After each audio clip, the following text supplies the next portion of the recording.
Assuming.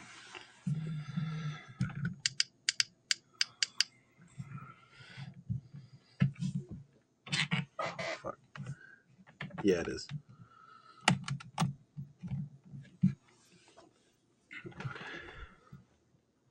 Yes, it is.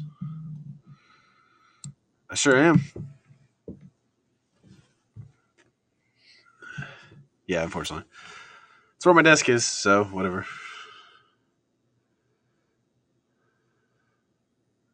Oh, no, it's real. But you got raise hail, praise Dale, baby. All right. Twitch is live.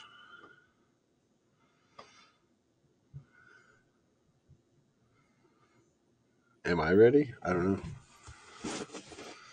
Oh, actually, I'm not. Hold on. No, I am. Got my SmackDowns on over here. 6.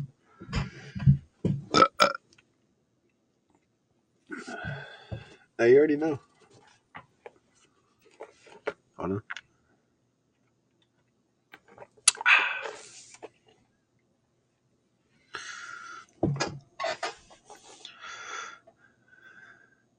Hey, what's up, guys? It's Mark back again, aka Meat Mountain.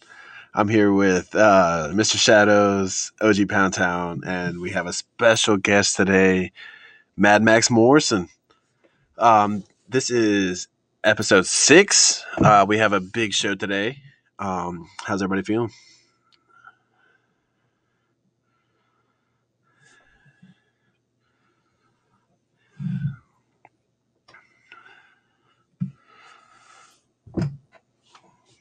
Anyone?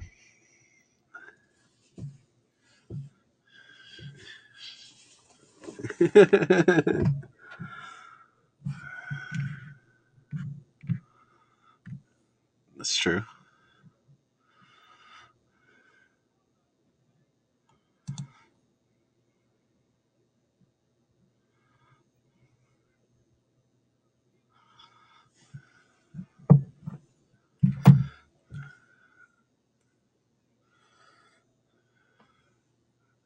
There we go. No problem. Yeah, man. Thanks for being here. How you doing, Pound Town?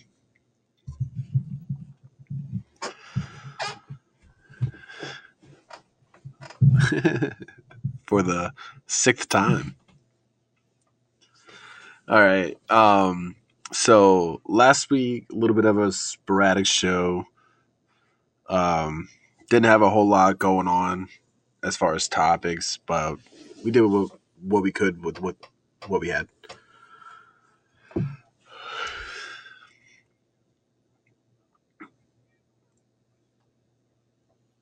Nope.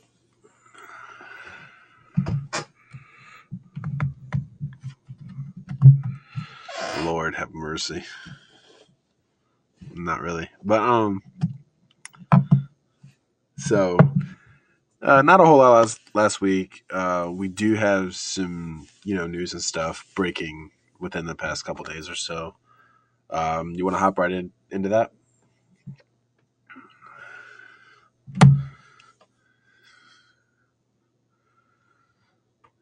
Oh man,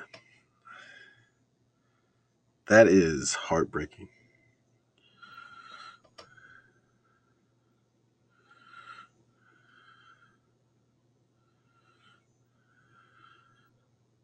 Mm-hmm.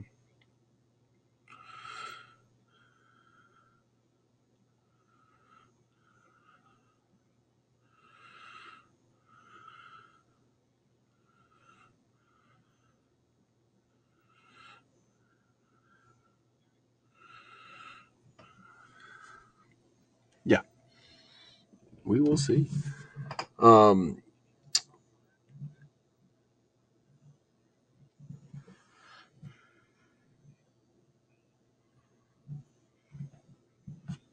yeah.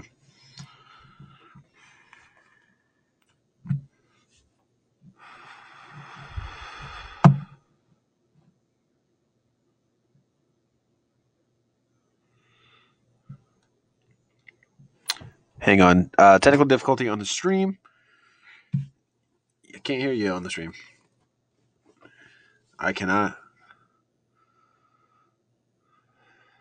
Well, you weren't supposed to mute your mic. You're supposed to mute the sound on live stream.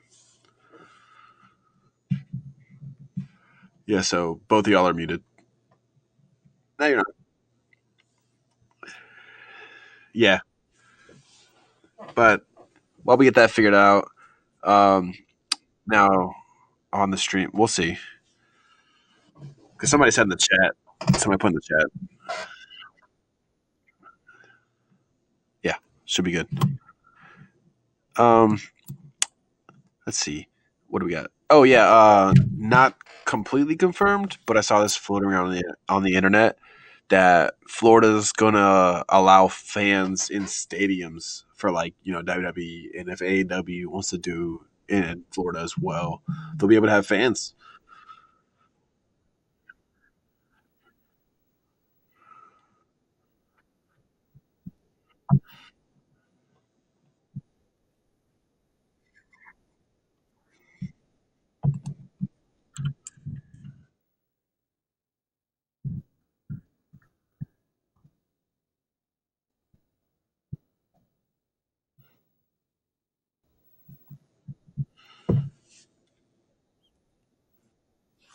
Um, it'll be better than nothing.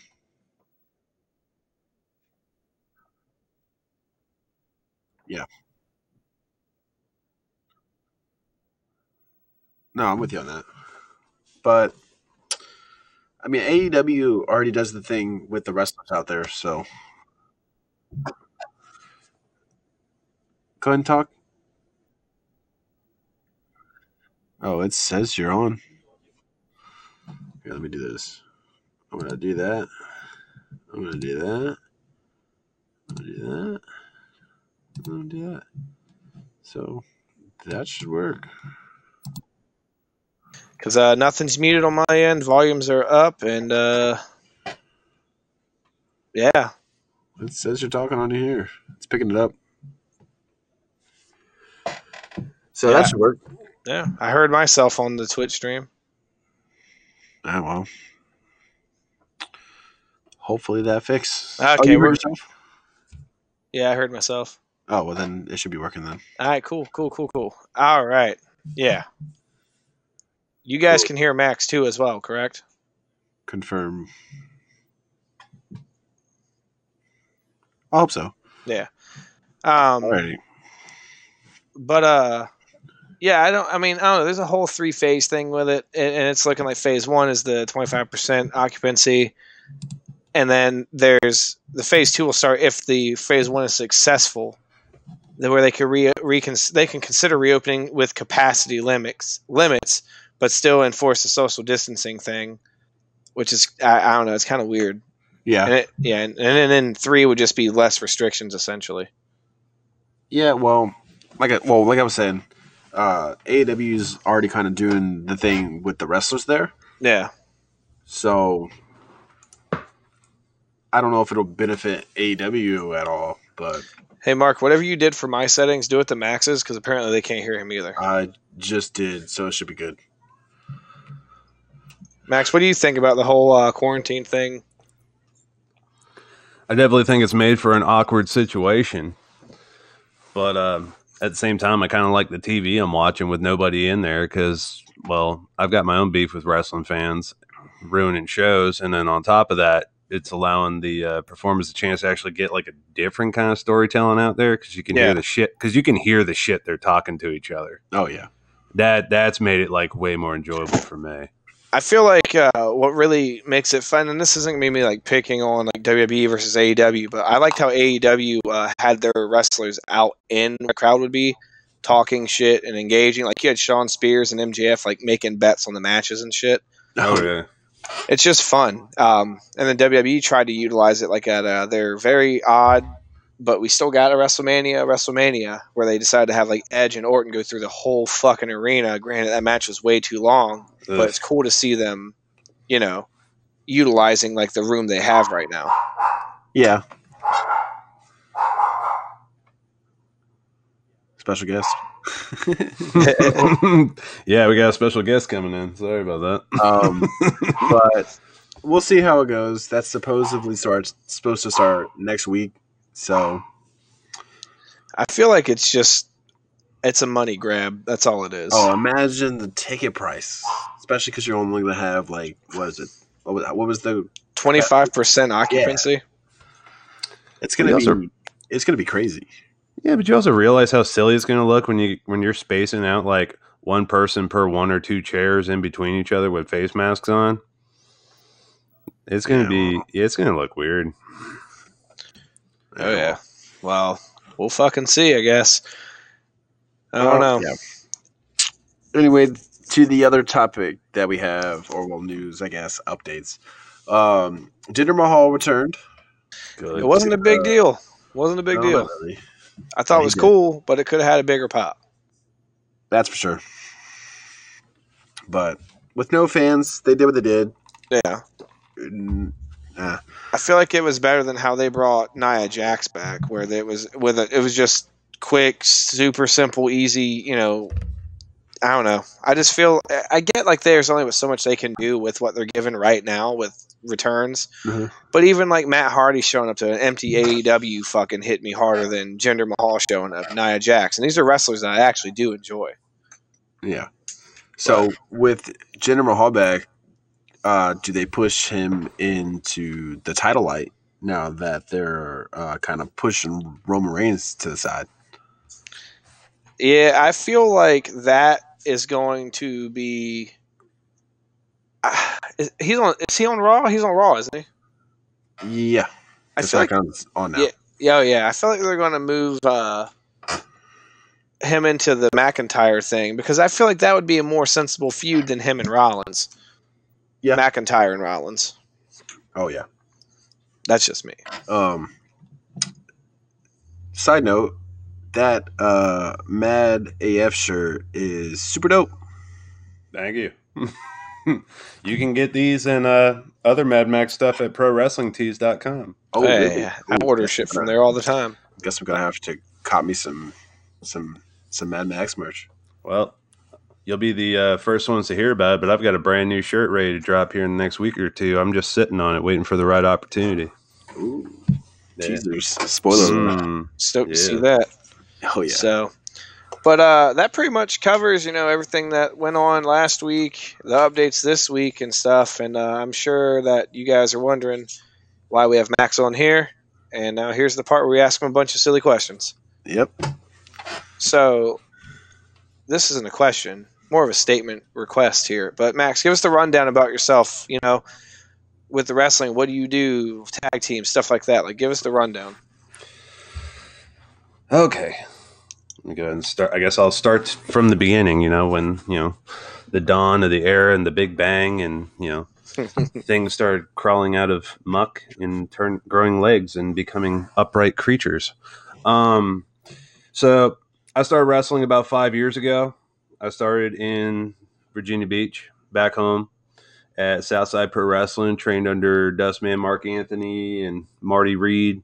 Then eventually moved on to Yorktown, got trained by former NWA national champion Damian Wayne. That's where I met my tag team partner, Rock Richards. We were Noise Pollution for about 3 years. We held a couple sets of tag titles.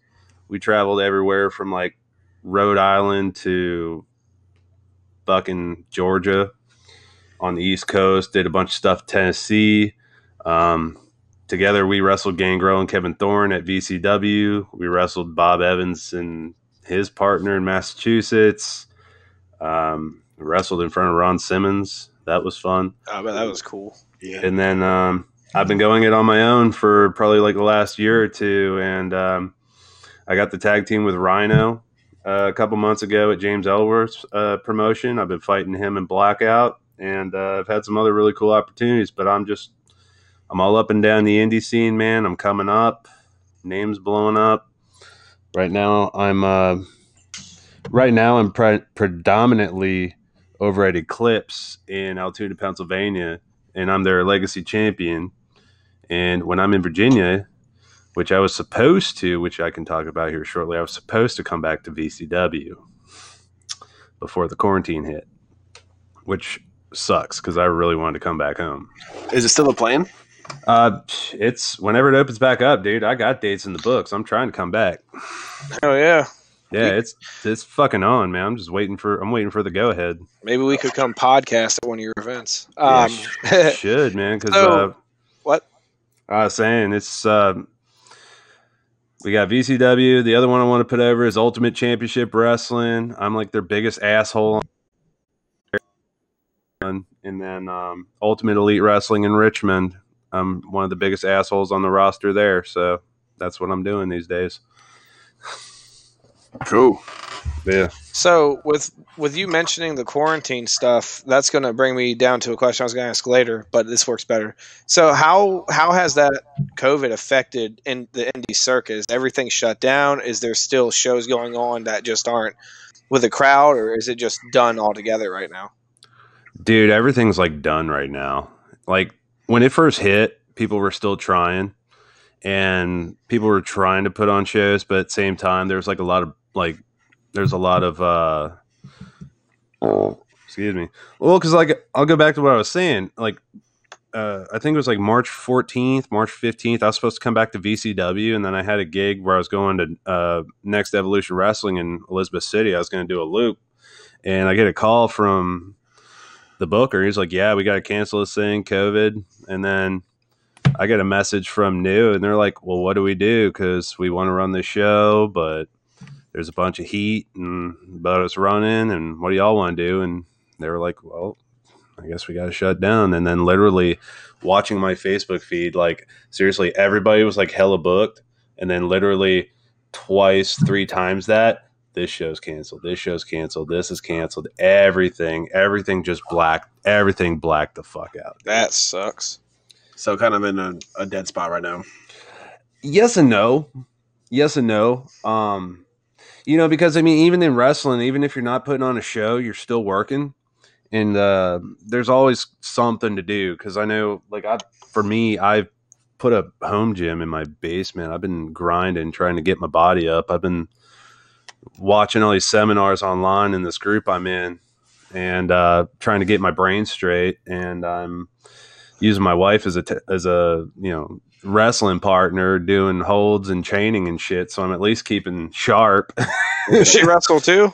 That's what. No, but I'm teaching her a few of the things so I can at least like keep my skills sharp, and she's having fun just like learning how it goes and whatnot. She was really excited when I taught her how to take the arm and put me in a headlock and tie it together. Hell yeah. I was like shoulder tackle. No, never mind. This carpet's too hard. So it's kind of like what David wanted to do with his bits, but with a chair. Yeah, my original idea for this whole podcast was to have it set up like this Eric Andre-esque vibe, which we could still do down the road. We're filming remotely right now just because of the quarantine stuff, and it's just easier. But like have like goofy ass like filler skits, or like I'm talking about something, for example, like how I think Chris Jericho is the GOAT, and then Mark disagrees. I hit him with a chair, just stupid shit like that. That sounds fun. Let's see here. Speaking of the carpet being too hard and hitting the ground, what is the worst injury you have sustained, if any, wrestling? I've had quite a few, and surprisingly, I got one like almost like within my first few months of getting in the business, and this is while I was still training. We were getting ready. A bunch of us were getting ready to go do our first battle royal, and they were like, "Well, today you're learning how to get shit canned over the rope, Max. You're first."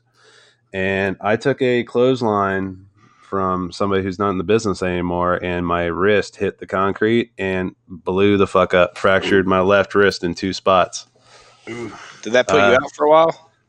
Put me out for like a month and a half, and then once the cast came off, I super hella wrapped up my wrist, put a glove on, and went back to training. And it's like my bumps were funny after that because I was worried about hitting my hand and just shock. Because dude, every time you take a bump, dude, the adage goes that it equates to like a car accident, the kind of shock that it does to your body.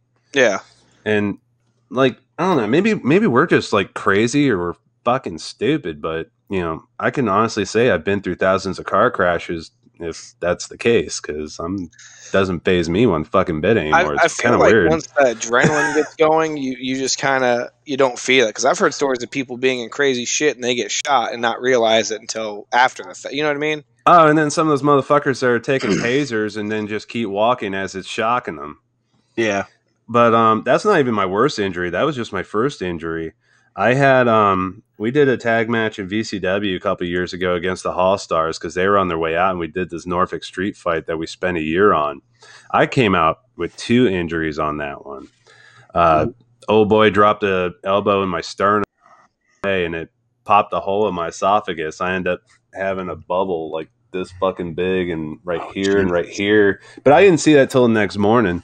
And then on top of that, I went and I took a suplex on the stage and turned my foot and broke my foot in like 2 spots. So I had broken foot and I had what they call subcutaneous emphysema, and that stuck me in the hospital I was in trauma for a night, and they pretty much checked me out.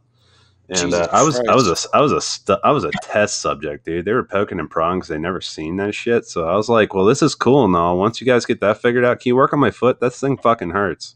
Oh yeah. Yeah. But then I've had bumps and bruises. I've pulled hamstrings and kept the match going. I've been knocked silly. I had this match a couple years ago, and it was in Richmond against Bacon and Eggs, Ace Montana and Pork Chop. And I'm a headbutt guy. That's like my thing, because I'm the fucking metalhead. I'm the wild-eyed headbanger. That's my thing, dude. I'm hitting my head on everything. I watched some highlights, man. The headbutts are cool. I'm an idiot, dude. That's why I do it. That's my favorite thing to do. It's fun, but I'm a fucking idiot. People don't realize like the severity of when you headbutt, how much your brain fucking jumbles around. Yeah. Well, luckily for me, I've got this like callus spot where I've been hitting people. It's kind of tough, and there's like this like one area up here. It's kind of neat. But we were wrestling them. Me and Rock were UCW tag champs at the time. We were their first ever tag champs at that promotion. We were putting the belts up against Bacon and Eggs, and Pork Chop, he's basically JYD's kid, man. He's JYD Jr. He's the atomic dog, and he's a headbutt guy too. And that dude's legit. He's got a melon that matches mine and then some, because he's blasted me with that thing a couple times. Well, we went into a headbutt war, and when we came together the last one, it was like a car wreck. It just went, and it sounded like 2 pumpkins. Now I have this huge dent in my eyebrow where it split the cartilage along. I end up fracturing right here, my orbital. I've ended up cracking my orbital socket a few times, man. It's kind of crazy. I'm not all like and shit because of how many times I've broken that motherfucker. Well, that's good, man. That just means you're meant to keep on doing this shit. Apparently, I'm built for battle, baby. Oh yeah. Let's see. I want to see you live, man. I'm ready for this stuff to come I've back. seen his big scary ass live. Actually, that night that Gangrel and Billy Gunn were at VCW, I brought my she was 2 or 3. I brought Violet to it. It was her first time seeing wrestling live. I remember that. I remember that show. Because you were hanging out with Christina that night too. Yeah, I was hanging with her, the beard, Hampton Roads beard guys, everybody. We all wound up sitting near each other. I love those Hampton Beard dudes because we did their me and Rock did their competitions 2 years in a row. I was in one of them that you guys, I guess, hosted or whatever. Yeah, because we were the flag girls where we were walking across doing the holding up the signs and whatnot. Pretty sure you guys had the tag titles because I remember both of you guys having belts at one of them. It was I don't remember what it was. I think it was I think we were Shockwave tag titles at that point because we never got the VCW titles. We wanted to. It just never happened. Just That's a shame. Lots of shit got in the way, and whatever. It is what it is. I'm calling it now. You and your guy versus me and Meat Mountain right here. Well, me and Rock, funny enough, dude, up in Richmond at UEW, we've reunited, but not as noise pollution. Now we're with our trainer Damian Wayne. It's the three of us. We're the Lords of Chaos. Well, that's pretty cool. I expect to see corpse paint and shit. That was one of Damien's old things. So he was like, "Kids, we're bringing this shit back." It's like, well, what's chaos? He goes, "Kill all other superstars." Jesus Fuck Christ. yes, I am down. That's funny. So, if you could, and this could be local, big, it doesn't matter, current or past, if you could pick a dream match, whether it's one-on-one, a tag, you and your boy versus someone else, like what would that match be? Any stipulation, whatever you want. I'm just curious to see how this works for you. I know I've got a few of these. I know I said one on a pod the other day that was kind of fun. That you remember the triple tier cage from Ready to Rumble? Yeah. Oh sure. And how they added the hardcore cage in the when Mike Awesome, or what was it, when Canyon fell off that thing? Yeah. Yeah, I want to do that with Damian Wayne. Of course, that's what you I'm dead fucking serious, dude. I want to take his ass all up and down that fucking cage. I think it'd be fun. So you don't have a phobia of heights, I'm assuming. Funny enough, I'm not exactly keen on heights, but pro wrestling kind of got me over that because I spent 7.5 years as a commercial window cleaner, and I was that. I was up on ladders. I was up on stages. I was up on fucking swing stages. I was rappelling off buildings, doing midair exchanges and shit. Nope. Hated it. So what you're saying is, if I want to get over my phobia, I just need to become a professional wrestler. All right. Well, because for me, when I finally decided to, have the balls to do a falling headbutt, I started on the second rope, and I was like, okay. And then I was at practice one day, and I was like, they would like tell you, it's like, all right, go to the top and come off with something. So of course we're dropping elbows, and I'm like, I'm all Tina from Burgers and shit. I'm all, and got over it. But then eventually I was just like, man, this is kind of fun. But then I was like, when nobody was around, I put the crash pad down, and I was teaching myself moonsaults and shit while nobody's looking, which was kind of bad. Because if I fucked up, dude, I would have been toast. Yeah. But you get over it. You get over it after a while. Because I just because now I drop the head from the top. I know you're not supposed to, even though Harley Race said don't fucking do it. But I'm an idiot. I'm gonna do it. It happens. Oh, 1 second. Let me close my damn door. My cat keeps opening it. It's getting a bunch of extra noise in here. 1 second. Yeah, right. Goddamn cat. Don't worry, I got dogs barking in my backyard. It's all good. All right. So you said you had a couple matches, or just that particular one? I know. Well, that one particularly would be fun. I want another match with Phil Brown. I'd like to wrestle him now because I wrestled him a couple years ago when I was kind of figuring my shit out, and now I've got like a lot more to me. I think it'd be a lot more interesting. As far as anybody like on a big stage, I don't know. There's a lot of like classic guys I'd love to have matches with. Be truthfully honest with you, because I think I've developed a unique enough character that I think I could have like some entertaining matches with a lot of motherfuckers. Oh, I'm sure. I'd like to see someone get against my boy Stone Cold in his prime. That'd be fun. Dude, I'd love to go Stone Cold, man, because that's my fucking dude. Like, You see the cutout behind me? Oh, I've been watching it since you put me on, dude. I'm like, he's laughing in the background. It's incredible. I got the Smoking Skull belt and everything, this motherfucker. Have you had the Broken Skull IPA yet? No, I can't find it, and if I try to order it, Yeah, it is. It's over at Wegmans. Oh, is it? Yeah, I heard it's at Wegmans. I know where I'm going tomorrow. Don't quote me on that, but when I was down like a month ago, somebody told me it was at Wegmans, so I was like, fuck, I meant to do that. Dude, Wegmans is just we don't deserve Wegmans. It's so good. Yeah, when I was living in upstate New York for a year, the Wegmans there, that's when I first found Wegmans. Dude. Hey, Mark, whoever 88 VA boy is has a request, me versus you. Let's see it. Let's do it. I'm down. All right, well, dude. I got my trainer right there. So, Mark, find your own. For the Broken Skull belt. Yeah, right. Dude, I can get y'all in a ring in Virginia. That's fine. Oh God, I've never been in one. We so my job, we do the tattoo conventions every year. Yeah. And a lot of times, I guess it's Southside was there, or yeah, South. Is it Southside? Yeah, It was Southside. That was actually my first ever like public match. Was at a tattoo fest like 5 years ago against Urban Legend. We're there before and after hours, and my buddy Richard Perkins and all them jumped in the ring and were fucking each other up, just messing around. And I was too much of a bitch to jump in there. Should have done it, dude. That was your opportunity. Could have got a feel for it. That shit's fun. Oh yeah. I don't know. I feel like that ring is not as bouncy as people think it is. I've put that shit together. I worked SmackDown once, and I tell you, hats off to the crews, man. The amount of work that goes in to set those big productions up is absurd. But they had us putting that fucking ring together, and that damn, there's not a lot of not a lot of cushion on that motherfucker. Nah, dude. No, not a lot. Dude, I've been in some haggard ass rings too, like the danger zone. Swear to God, there was no fucking padding. It was just straight wood and a tarp. And I had to hit this kid with the headbutt, and I missed, and I just racked my balls so fucking hard.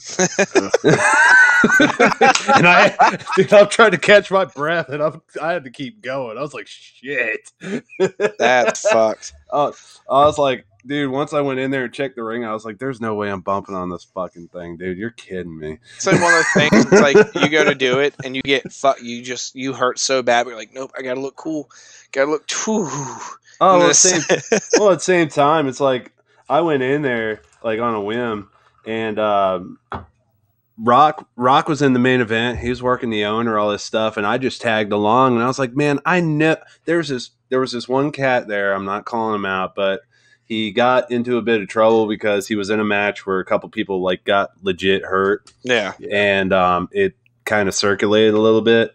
So I was like, man, I better not be working this motherfucker. And sure as fuck, no. As soon as I walk in there, Viper goes, hey, you mind working this kid so-and-so? And I'm like, fuck. Yes, sir. I'll gladly do it. Whatever you need. I mean, because what are you going to do? Say no and not have a spot that night, you know? Well, I mean, doesn't mean I didn't have words about it, but at the same time, I got my point across and we made some shit straight, and it was all, it was all gravy. It was no problem. I did not have a problem with the kid, and the match is online. I'll send that link to you later. Yeah, do it up. Sure. Yeah, but my balls hurt like a motherfucker on that match, dude. That sucked. So someone just asked in the feed, do you remember a wrestler by the name of Idol X? Yeah, fuck that guy. Oh, Lord. Well, there's your answer. Dude, no, that guy's an asshole. Fuck him. That's I don't care about heat about Idol X. I don't give a fuck. It's okay. You heard it here first, y'all. He does not give a fuck. I'm mad as fuck, y'all. Is there a backstory behind that? What's that? Is there backstory behind the hate? That you can tell? That you can tell? No, I mean, there's no real backstory. I mean, I've known the guy quite a few years. He's actually cousins with a drummer from the scene for a while too. Like he's family with like one of our pals. But no, I did a camp with him, and I've watched him, and I've heard stories of people with him. And he's okay. But he's a fucking asshole. Jesus Christ. I don't care. I don't care. Here first. Don't be an asshole. Yeah, no, that's one of the first things they say when you get in the wrestling business, man. It's like come in with a cool attitude and all that stuff. Don't be a dick to people, because you don't know when the fuck it's going to come back and bite you. I was that was part of the reason what's his face from NXT got let go, right? Leo Rush. He's really hard to work with apparently backstage. Horrible attitude. Doesn't have, and this is just speculation and hearsay. This isn't like cold stone fucking truth, but that's like what was Cold Stone truth. We eating ice cream up in this bitch? Yeah, dude. Cold Stone Steve Austin. What was I going to fucking say? That's like I was watching one of the Dark Side of the Rings. I think it might have been the Dr. Schultz one. I don't remember. But they were talking about, don't worry about what like the business will do. You need to worry about those other fucking wrestlers. You piss them off, you might get your ass beat up outside the fucking venue or some shit. Mm-hmm. I've seen it. I've seen it. I bet. Do you have a favorite and or a least favorite match involving you, obviously? Involving me? Yeah. God knows I do. So let me try to think, because it's. Don't hurt yourself. Oh, dude, I hurt myself just fucking blinking my eyes. Are you kidding me? I think one of my least favorite matches I've been in, involving me, was some kind of bullshit tag match. I know that there was some bullshit tag match where some shit went down, and I was like not with it. Oh yeah. And then okay, I remember. It was fun, but it was garbage. We were wrestling at this place in Tennessee, and me and Rock. It was an old fart in a mask and a kung fu gi, and it was some fat kid named Big Rig. And we had a reputation early on because of how we were trained. It was like, yo, these kids, they need some shine. So they'd look at me and Rock and be like, oh, you want us to shine them up? Oh, yeah. All right. Well, because we got pretty good at shining people up, So, I mean, that was just what it was. So, which is a good reputation to have. More people want to work with you. It'd be like, you make me look good? Fuck yeah. Hell yeah. Let's do the goddamn thing. Well, we were working these guys, and the one motherfucker in the mask and the kung fu gi, I'm working him, and I'm laying in punches, and for some reason they ain't phasing him one fucking bit. And I'm looking at him, I'm like, how the fuck are these things not phasing you? So I eventually got pissed off and reared back and like punch the fuck out of him. Because I can't see his face, so I don't know what's going on. So I just reared back and just started laying bombs. And this motherfucker started wobbling around. I was like, there we go. That's what I'm fucking talking about. Let me see that it fucking hurts, you asshole. There was that. And I choked him out with his own karate belt, so that was pretty fun. Jesus Christ. Yeah, it was what it was. Oh, that, and there was we did this little tour, and there was this like 6-man tag. There was these 2 schlubs, actually there's like 3 schlubs somewhere in bumfuck Tennessee. I think it was like Chattanooga. And it was like me, Rock, somebody else, and then like some schlubs, and it didn't last long, and it was fucking dumb. But you know what? It was exposure. You do stuff. You do that stuff early on. It was like probably some of my least enjoyable matches. But it's got to be hard to put on a show when you're throwing blows and they're just kind of standing there. Like you gotta doing it. Yeah. Well, there's like you were saying with the whole David Schultz thing. Like my trainers, everybody I've ever looked up to, mentored, they tell you it's like if somebody's not going to sell, you make a motherfucker sell for you. That's like my coworker just showed me a clip of somehow I never saw this, but it was I don't know what triggered this whole issue, but I guess this tag team came in from the ECW, and it was during WWE, and it ended up with the APA coming out and just beating Public Enemy. Yes, I forgot what led to that altercation, but they're like, fine. Oh, I know what it was. There was a table spot, and the guy was like, I'm not fucking doing that. And JBL and Bradshaw, or Farouk's big ass, fuck it. They went out there and they made an example of those fucking kids, and then I don't think you ever saw them again. No, they actually were out of the company like 3 months later, which was a goddamn shame because Public Enemy, I heard lots of great stories about Public Enemy just from like people that knew them and whatnot. Yeah. I enjoyed watching them. Yeah. I did the whole hey, ho, hey. But I also did that shit for PN News, so what does that say about me? It'd be like that. But as far as like favorite matches, dude, I got a bunch of favorite matches. It's just like I know working a lot of my mentors have been fun. Like anytime I got in a ring with Sean Denny was always great. Yeah. I know he taught me a lot of stuff, and then I had this banger with Damian Wayne at VCW last year that was fun. And anytime I get to work Kendrick Kamari from Maryland. Mhm. He's this vampire, this black vampire. My debut. So we're doing this. So I work for a company that's owned by James Ellsworth. Okay. And Adrenaline Championship Wrestling in Maryland, like Baltimore area, but it's like all over the place. And my pal is one of the guys from Riot City. Riot City's Most Wanted. I don't know if you ever heard of those guys, but Riot City, it's Sick End, Vic Ramon. There's a whole bunch of them, but my pal's Sick End, Nick, guy that runs the joint. Well, once I moved up to Maryland, he's like, dog, I got to get you into a couple places, man. Get your feet in around here. So I was like, well, what's up? So me and my pal Jimmy Flame, who's been around for like 20 some odd years, you'll love Jimmy Flame. He's a character. So they hollered at us because they were doing a pop-up show in Sykesville, which is like 40 minutes away from me, which is in Nick's town. And was like, hey, come in. We'll get you in there. Go party, whatever. And I was like, cool. That's what's up. What's up? So I went in there. I met Jimmy. And I met Jimmy Dream, and they put me in. It's like, all right, you're working Kindred. And I'm like, I don't know this guy. And they're like, think Undertaker. I was like, why? Is this a big motherfucker? It's like, no, he works like him. I'm like,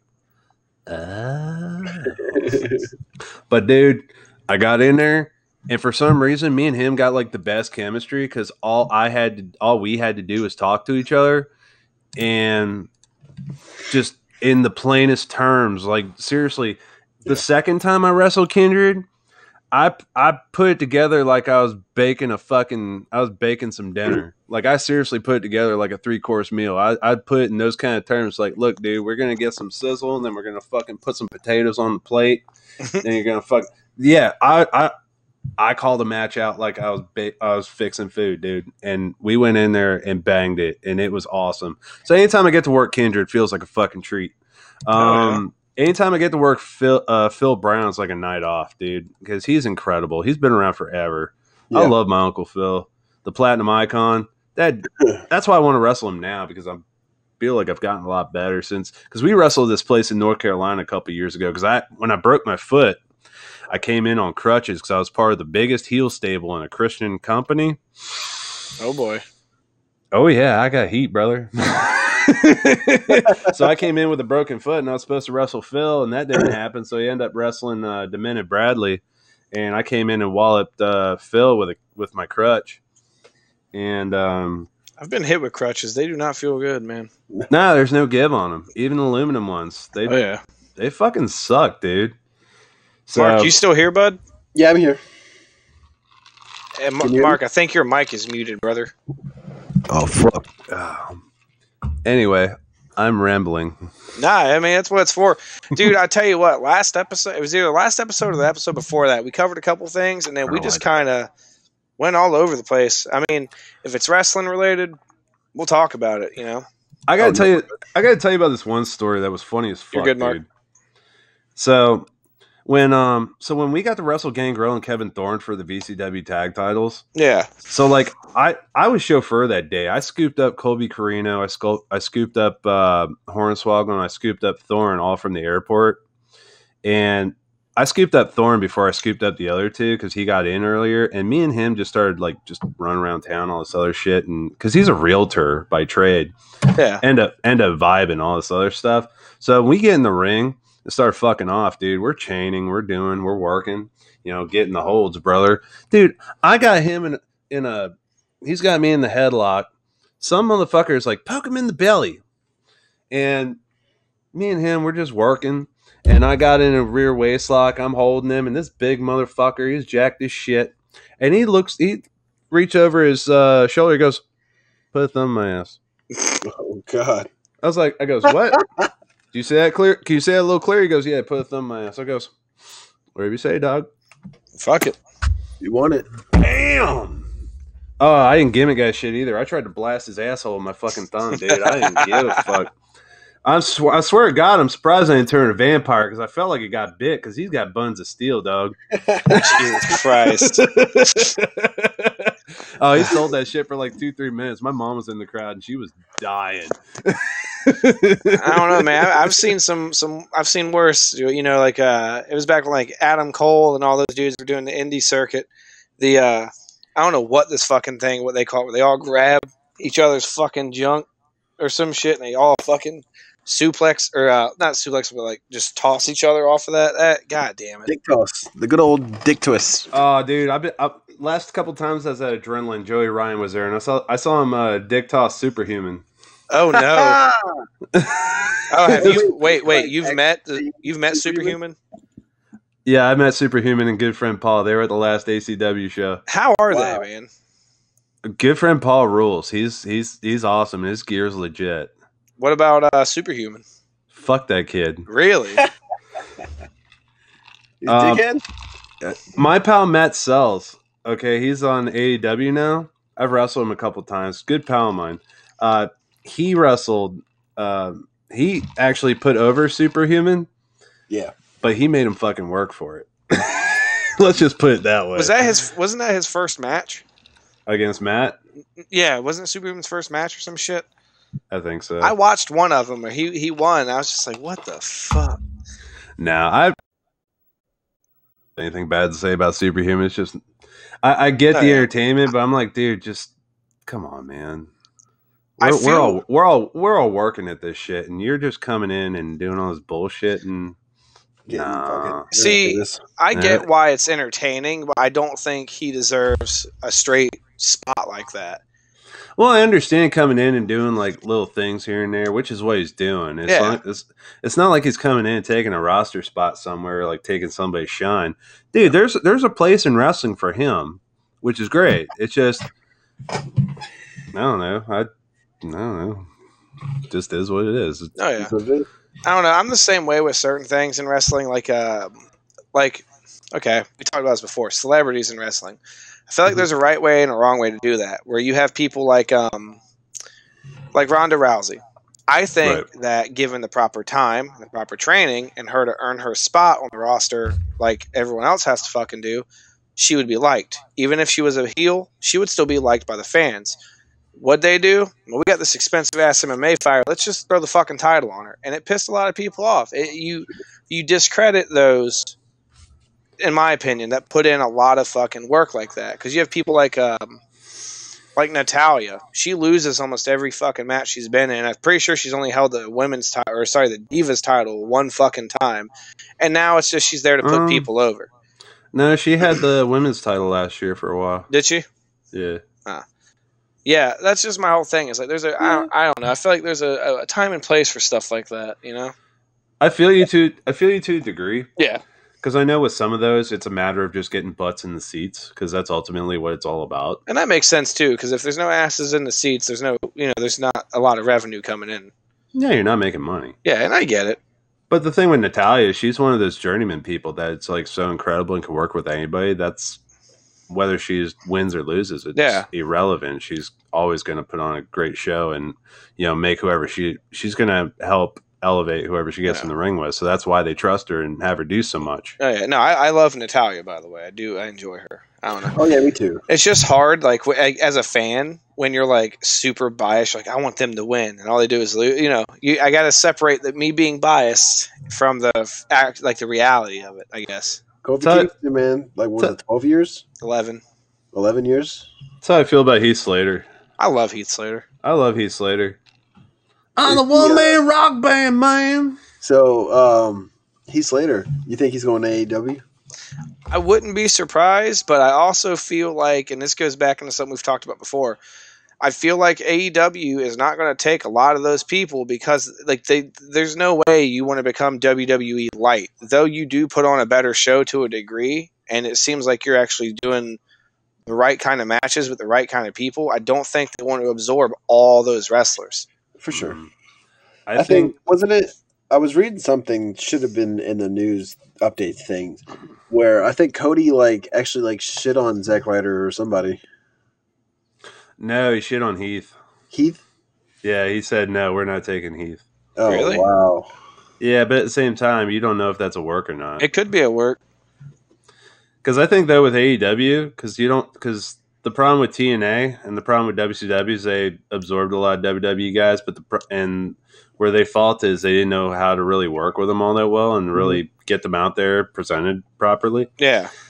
AEW, they don't want to do that because they don't want to fall into the same pattern. But at the same time, if the right puzzle piece comes along that's going to fit your company, that's what they did with Shawn Spears. Oh yeah, the and chairman. that's what and they did that with a few of those people. Brody so it's Lee, Moxley. They basically told Moxley just to kind of cut back to like that CZW character he had. Just be yourself, dude. Do you? Just less, apparently, him and Omega caught shit because you saw the unsanctioned match they put on, right? Yeah. Yes, The it amount was of blood. pretty incredible. Yeah, that match was wild, but apparently someone like had something to say about the amount of blood and it was unsafe and this and that, and we probably won't get another match like that, if not for a while. Yeah, but at the same time, when's the last time we've had? Well, actually, I saw one a couple of years ago. Anyway, we don't get matches like that very often. No, it's a whole.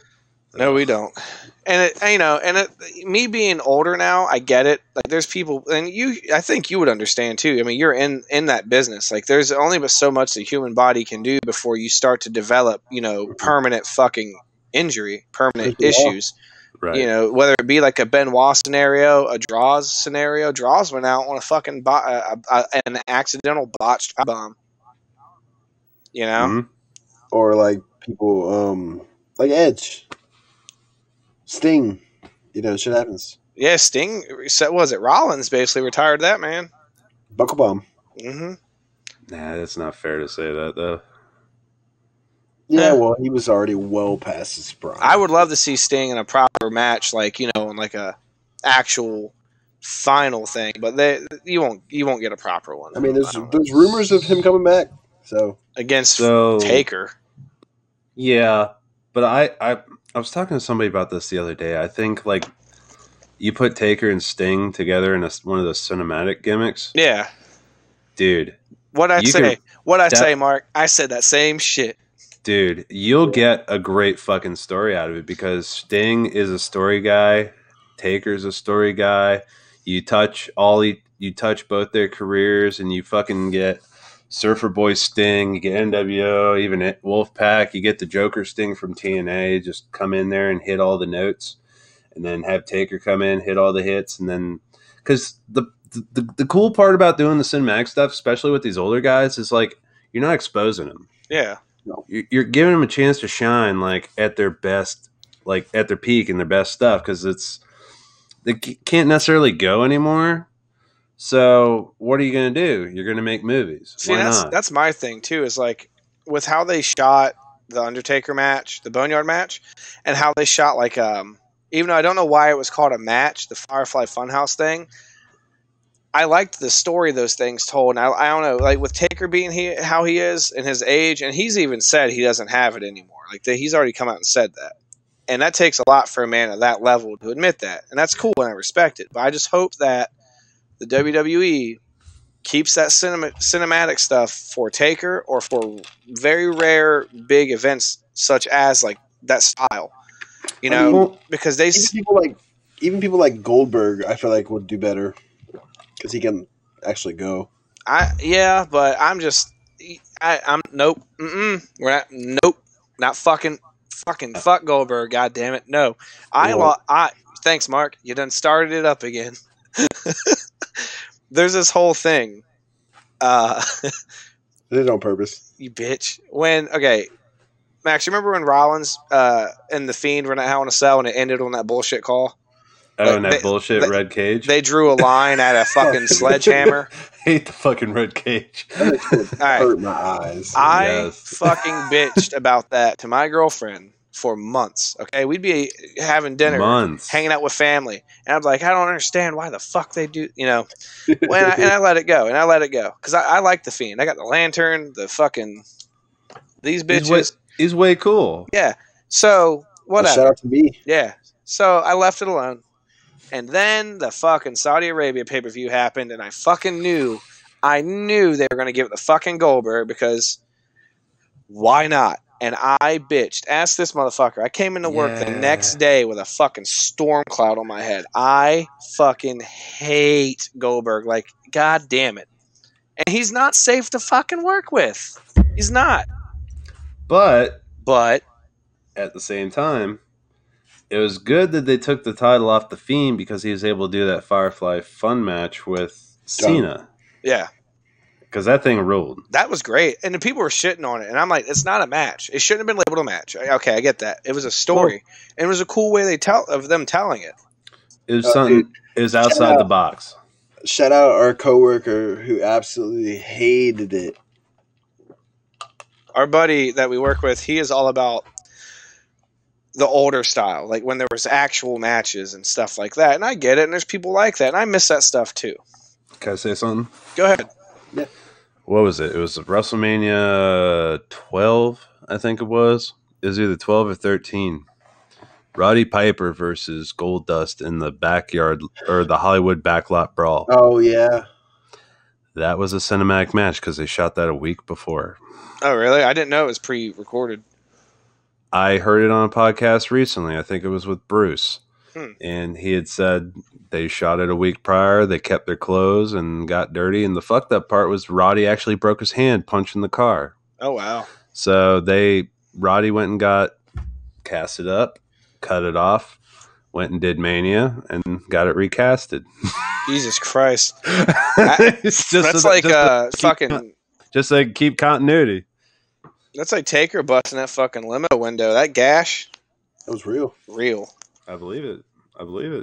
But I don't know. I feel like we're in a weird spot right now with the COVID stuff. It's so hard to get the stores you want and the matches you want. And, you know, and I'm thankful we still had a WrestleMania. Granted, it was 2 nights, which was pretty cool. 2 nights of wrestling. You never get that like on a weekend. Oh. That was cool. I could have went without Gronkowski wearing fucking pit vipers. Yeah, well, you're not the only cool guy wearing pit vipers, dude. But who has a mullet? Me, all right? Yeah, well, Braun Strowman too. I love Braun Strowman. Oh man, I wish that anymore. He's back in the NFL. Yeah, he unretired. Well, he has to still drop that belt. Yeah, we'll see how that works out. I guess. Nah. I thought it would be this week, but I guess not. Maybe TLC. Or not TLC. Money in the Bank. I'm kind of stoked. I don't know, man. I want to cover this, but it was a question we got to ask. So I'll wait till we get to the question part.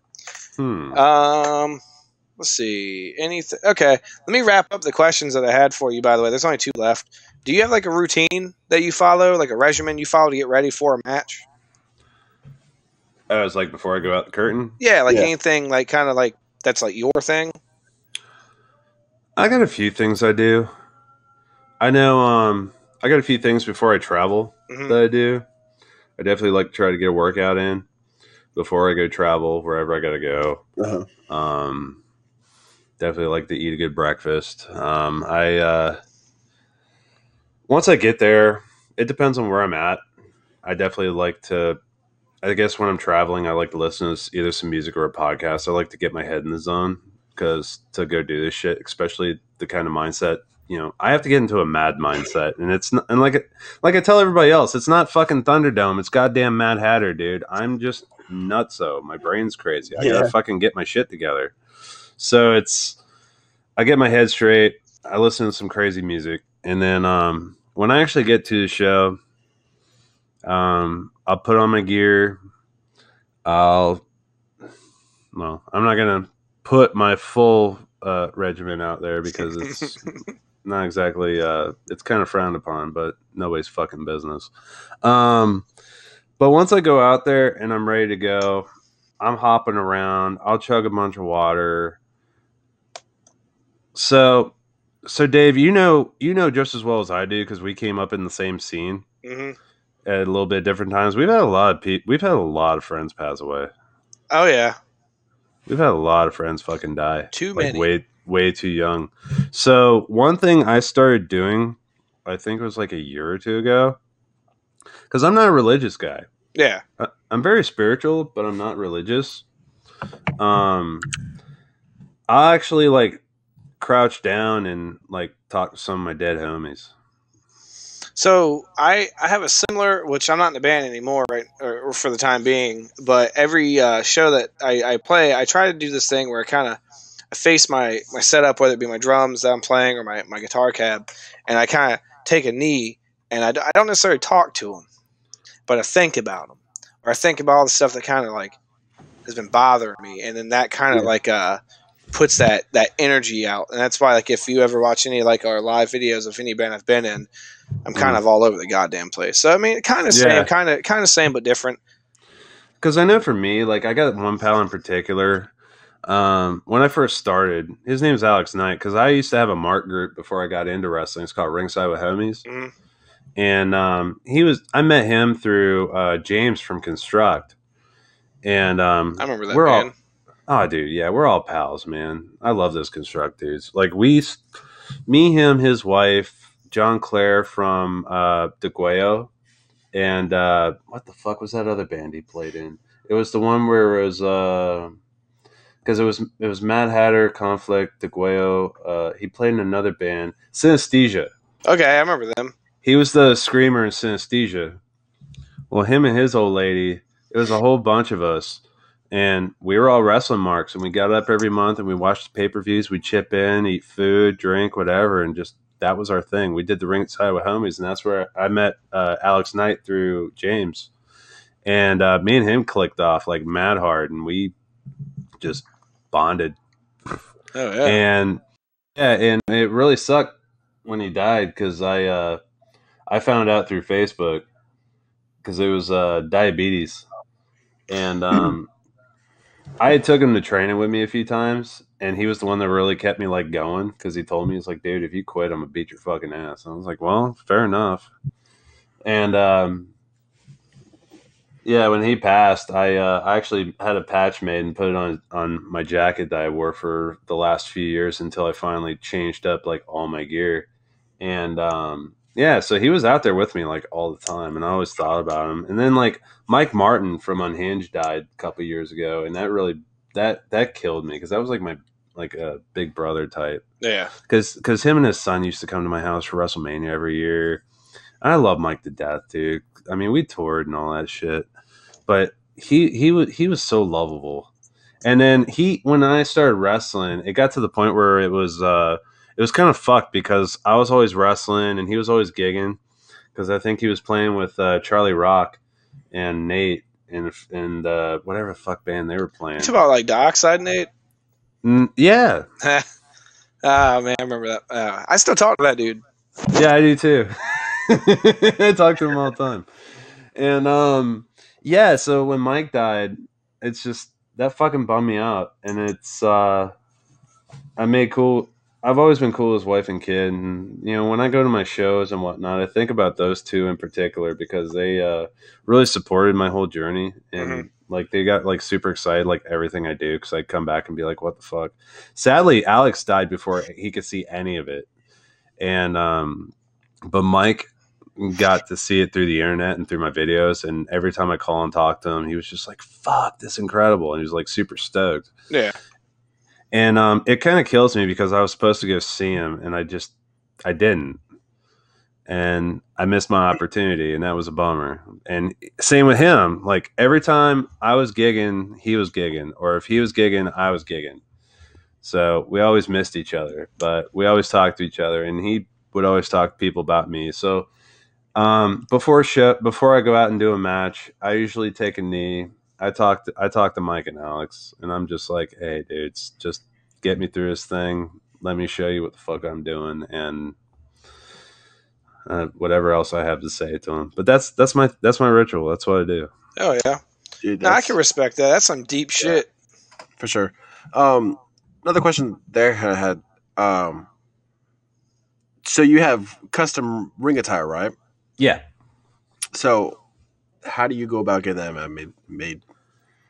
So the first time I got custom ring attire, I hit up this wrestler in Texas and told him my designs, because that was when I was still wearing trunks, and I looked like a wrestler. I looked like a fucking wrestler. There's pics of me just being in a fucking trunks. Let's say Madd Maxx with Morrison straight across my ass. Pretty sure I've seen you in those. Yeah. Well, the cool thing is when I finally decided to like kind of move on, I tried a couple other things, and then I ended up buying some custom tights off a worker in like Colorado or somewhere, and did that for a little bit, and then I realized I like wearing pants. So then I just happened to go on Instagram one day, and I found this dude who makes like metalware out, kind of like how Kim Dilla makes shit. Yeah. This guy in Russia makes shit for like this company called Nordcore Bastards, which I'm totally gonna put over right now because he did me like a huge solid. He gave me a decent price. I told him, it's like, hey, I found him on Instagram. I was like, hey, I love your shit. I'm a wrestler and I need some shit. Let's talk.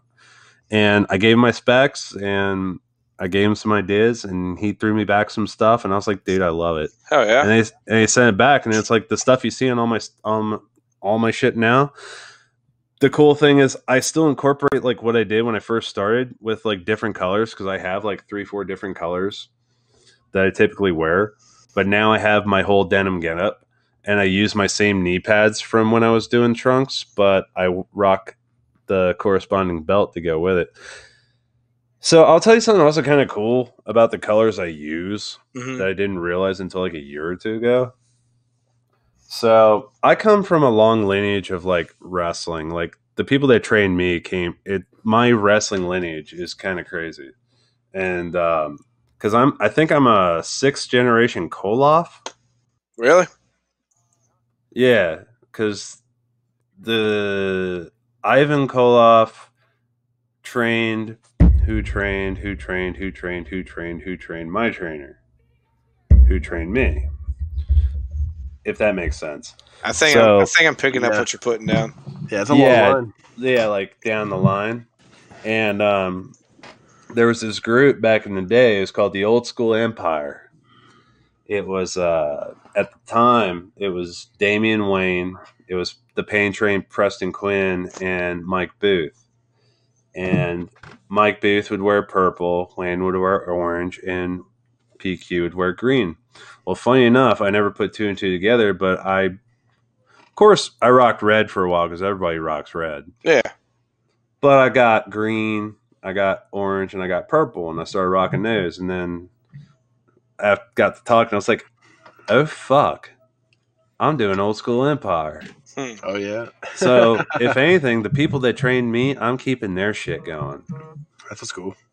And actually now with the t-shirts I'm doing, I feel like I have a shirt to correspond with each color gear I have now. Like this one I wear with my orange stuff. Yeah. I've got that Texas Chainsaw Massacre shirt that I wear with my red gear that I'm really stoked about. I love that fucking shirt. Yeah, you seem like the horror movie guy. Dude, I was watching Cemetery Man while you guys were getting this thing set up. There you go. And I got that skull headbanger shirt for my purple gear. Oh yeah, I gotta snag some merch from you, man. Yeah, for sure. Holler at me, dude, because I just bought stamps, so I'll go ahead and plug it right now. But I've got stickers and magnets and shit I can totally send people. I've got beer koozies I can send people. So just give me a holler. Oh yeah, and then all my t-shirts are on Pro Wrestling Tees. I'll send you a photo if you want it. Whatever, I'm down. Oh yeah. Ooh.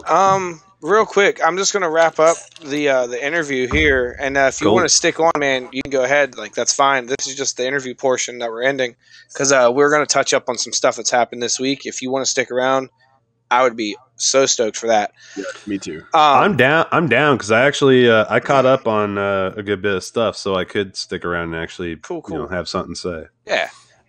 Do you have any upcoming matches, whether it be after the quarantine or something that you're in the works on right now? And that's really it. That's really it for the questions there. That's my home bringing in one.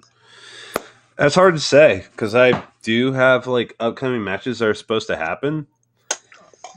Like me and Rock are supposed to be taking on Sledge Gibson and Ethan Cross in UEW because we have a feud going on. I'm supposed to be taking on Ethan Cross at UCW because I won a Gold Rush challenge by fighting a bunch of motherfuckers and getting a shot at any title I want. So I want the heavyweight belt. Oh, wow. There we go. So he's the ageless one. Well, I'm going to make him the limping one when I get my hands on him. You hear that? He's coming for you, man. And then it looks like I'm going back to North Carolina in the fall. Oh, yeah. Because I can't exactly devout that one yet, but there's some shit in the works. Well, you come back home, man. Let us know. Me and Mark will come out there. Like I said, we can fucking find a way to podcast from it, or we'll just come and then review it later. Yeah. I'm trying, dude, because if everything opens up, you can expect to see me at VCW in July for the Lethal Lottery, for the Liberty Lottery, because they do that every year, don't they? Every year, and I've been in it for like the last 3 years. Hell yeah, brother! And I pointed this out. But if anybody ever watches the Liberty Lottery, like if you've got the VCW channel, or if go on there or watch me any of that stuff, nobody's shoes are safe. Nobody's shoes. Do what? Nobody's shoes are safe, and it's Gino's fault. I'll tell you that. Jesus Christ! I like that. He's such a bad influence on me. Is there any way we can, or anyone who's listening can go and actually watch your work? Is that primarily on YouTube?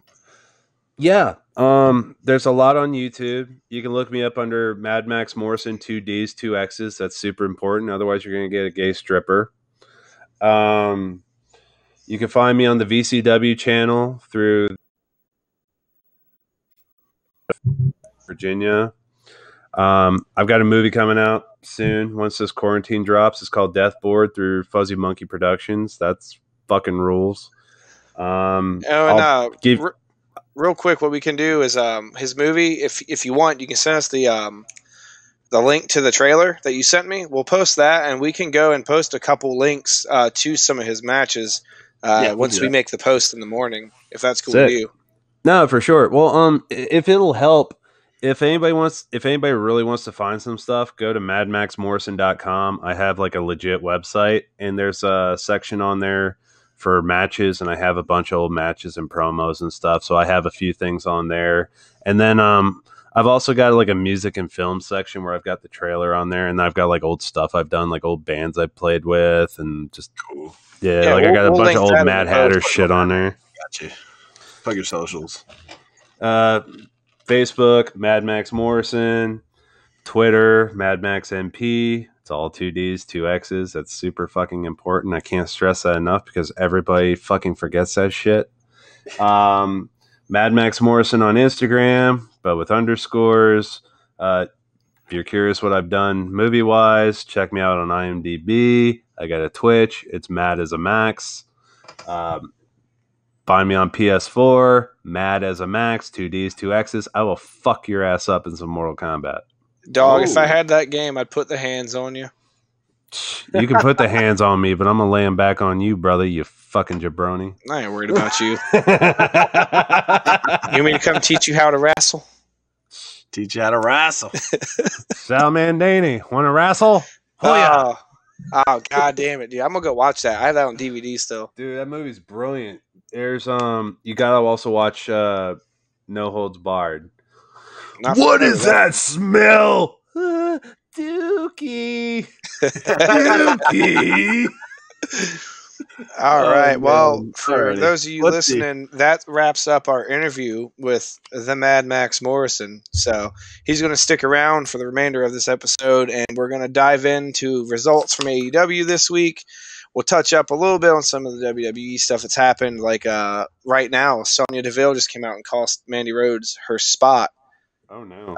And Money in the Bank. So I'm assuming we'll have a singles match with those two. But we'll touch up on AEW, touch up on the TNT title bracket, and we'll take some questions, which we really didn't get a whole bunch, and then we'll bring it in, and maybe we'll have Max close us out tonight. So that's crazy because I shared the fuck out of that link. I mean, we got some good. This is the most active this Twitch chat has been. I'll tell you that, man. Twitch is doing good. It's doing fine. It's the actual listener questions. Yeah, that's okay. Yeah, it's cool. I got a couple. So, Mark, why don't you lead us off on the AEW stuff here, and I'm gonna go pull up some of the questions. I will be right back. Go ahead. So good. So, with AEW coming around, decent episode. I actually really did enjoy it. From what I was reading, the views are up, which is good. Mm-hmm. Real quick with AEW, the first match we're gonna cover is the Cody match. Fast. I liked that match. I just did not like how cheesy of an ending it was. So that's all I want to add to that. So You go ahead. Continue. It was a half-assed little roll up there, but show starts off Cody and Darby Allin for who moves on in the bracket, which we'll get into. Yeah, but Cody went to do a coffin drop, got the knees to the back.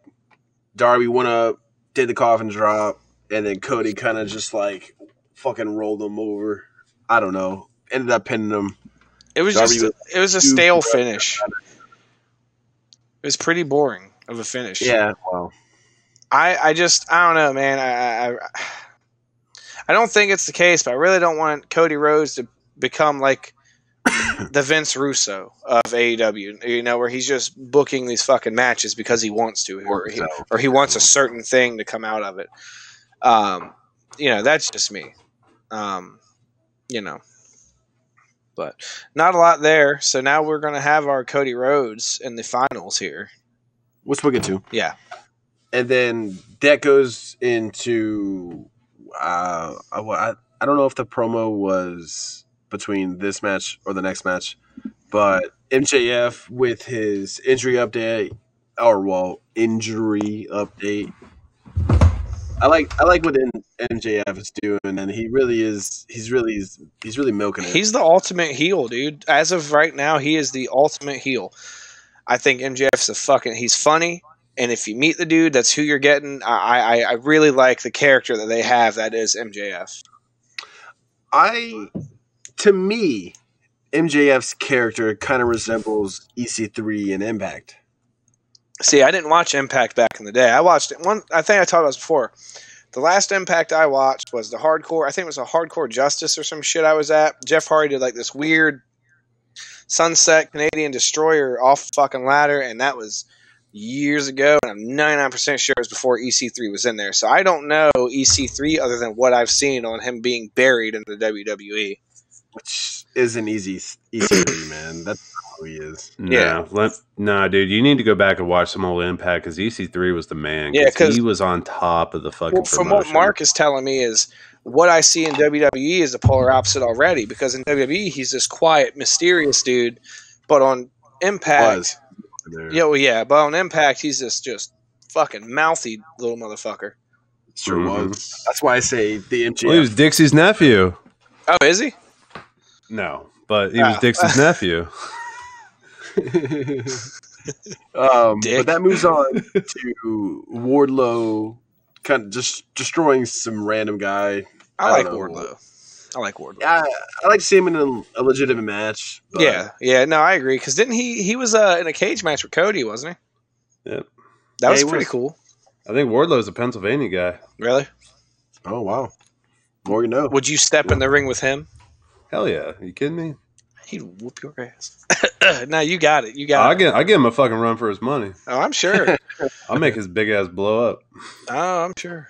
Let's see. The next match was Best Friends and Kip Sabian and Jimmy or Best Friends versus Kip Sabian and Jimmy Havoc. I like this. I like what they're doing with them. I don't know. Kip Sabian's like that douche, but I like him. I don't know. I think okay. So Mr. Freshly Squeezed Orange Cassidy is like one of the best. Like, I guess you can technically call him a manager because he doesn't actually wrestle for best friends. I love him. And that's the thing too. People are like, "Whoa, you like gimmicks?" That's not his gimmick. That's not a gimmick. That is his. That is him. That is his character. I like Orange Cassidy. He's one of my favorites. I think he's one of the big reasons I got into AEW as much as I did, because it was just there's a niche in AEW for everybody. Yeah, and I really like that. I thought that match was pretty cool. I didn't get to watch all of this stuff. What was it? Oh, I was fishing. That's why I was fishing. I wasn't doing my research. Yeah, or my homework. So, catching blues. Fun fact. Tell me. Orange Cassidy used to wrestle for Chikara as a Fire Ant. Really? Wow. Yeah, he was Fire Ant. So he wasn't always the freshly squeezed gentleman that we see today? No, he hid that handsome face under a mask. Ah, that's pretty cool. See, and that's why I'm glad we brought you on here, because you know shit we don't know. Yeah, you got the inside. I feel like him and Josh would have our coworker would have a great fucking time talking about stuff.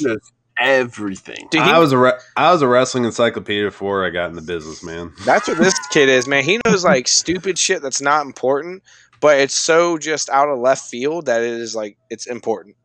He knows who the third Doink the Clown's son is. Like some random shit like that. So, funny story about Doink the Clown. I think it's like the third or fourth Doink is at Eclipse every month. He's one of the announcers, and Really? I get cigars from him every month.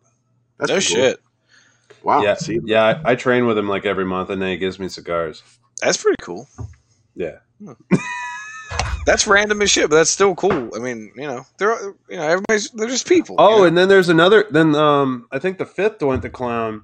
I'm friends with that guy because he's a referee at a lot of places. He used to wrestle for WCW, Bobby Starr. No shit.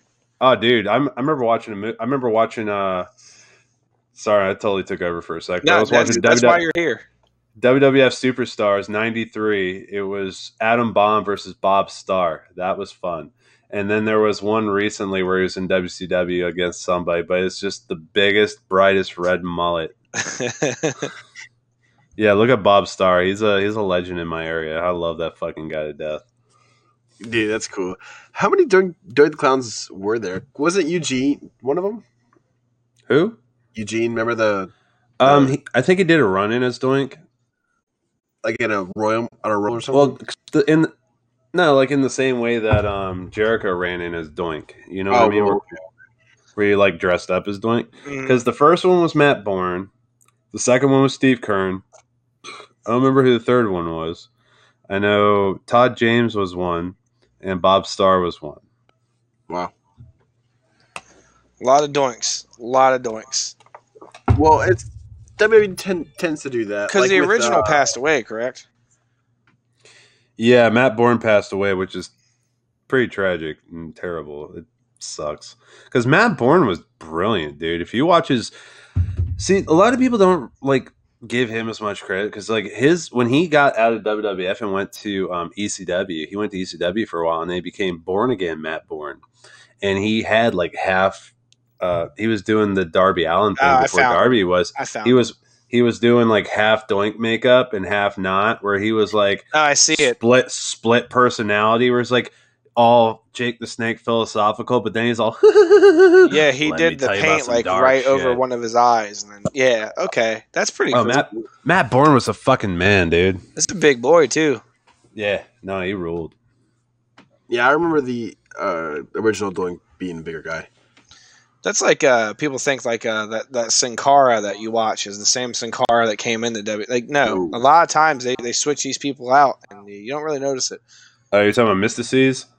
I fucking guess. I'm still convinced that that Kane that we know is not the Kane that was then. That's just me, but I'm probably fucking wrong. Well, at the same time, before Undertaker became Undertaker, he was known as Kane the Undertaker. I know. He said, I know, motherfuckers. Don't play with me and the dead man. I love that motherfucker. Hey, look, side note real quick. So let me tell you how dumb I hate my grandma's boyfriend with a fiery fucking passion. This dude sucks. But he's like 50 something. He's obsessed with wrestling. Like thinks this shit is like God tier. Like you go outside and like it should be wrestling. Like and I do too. I love it.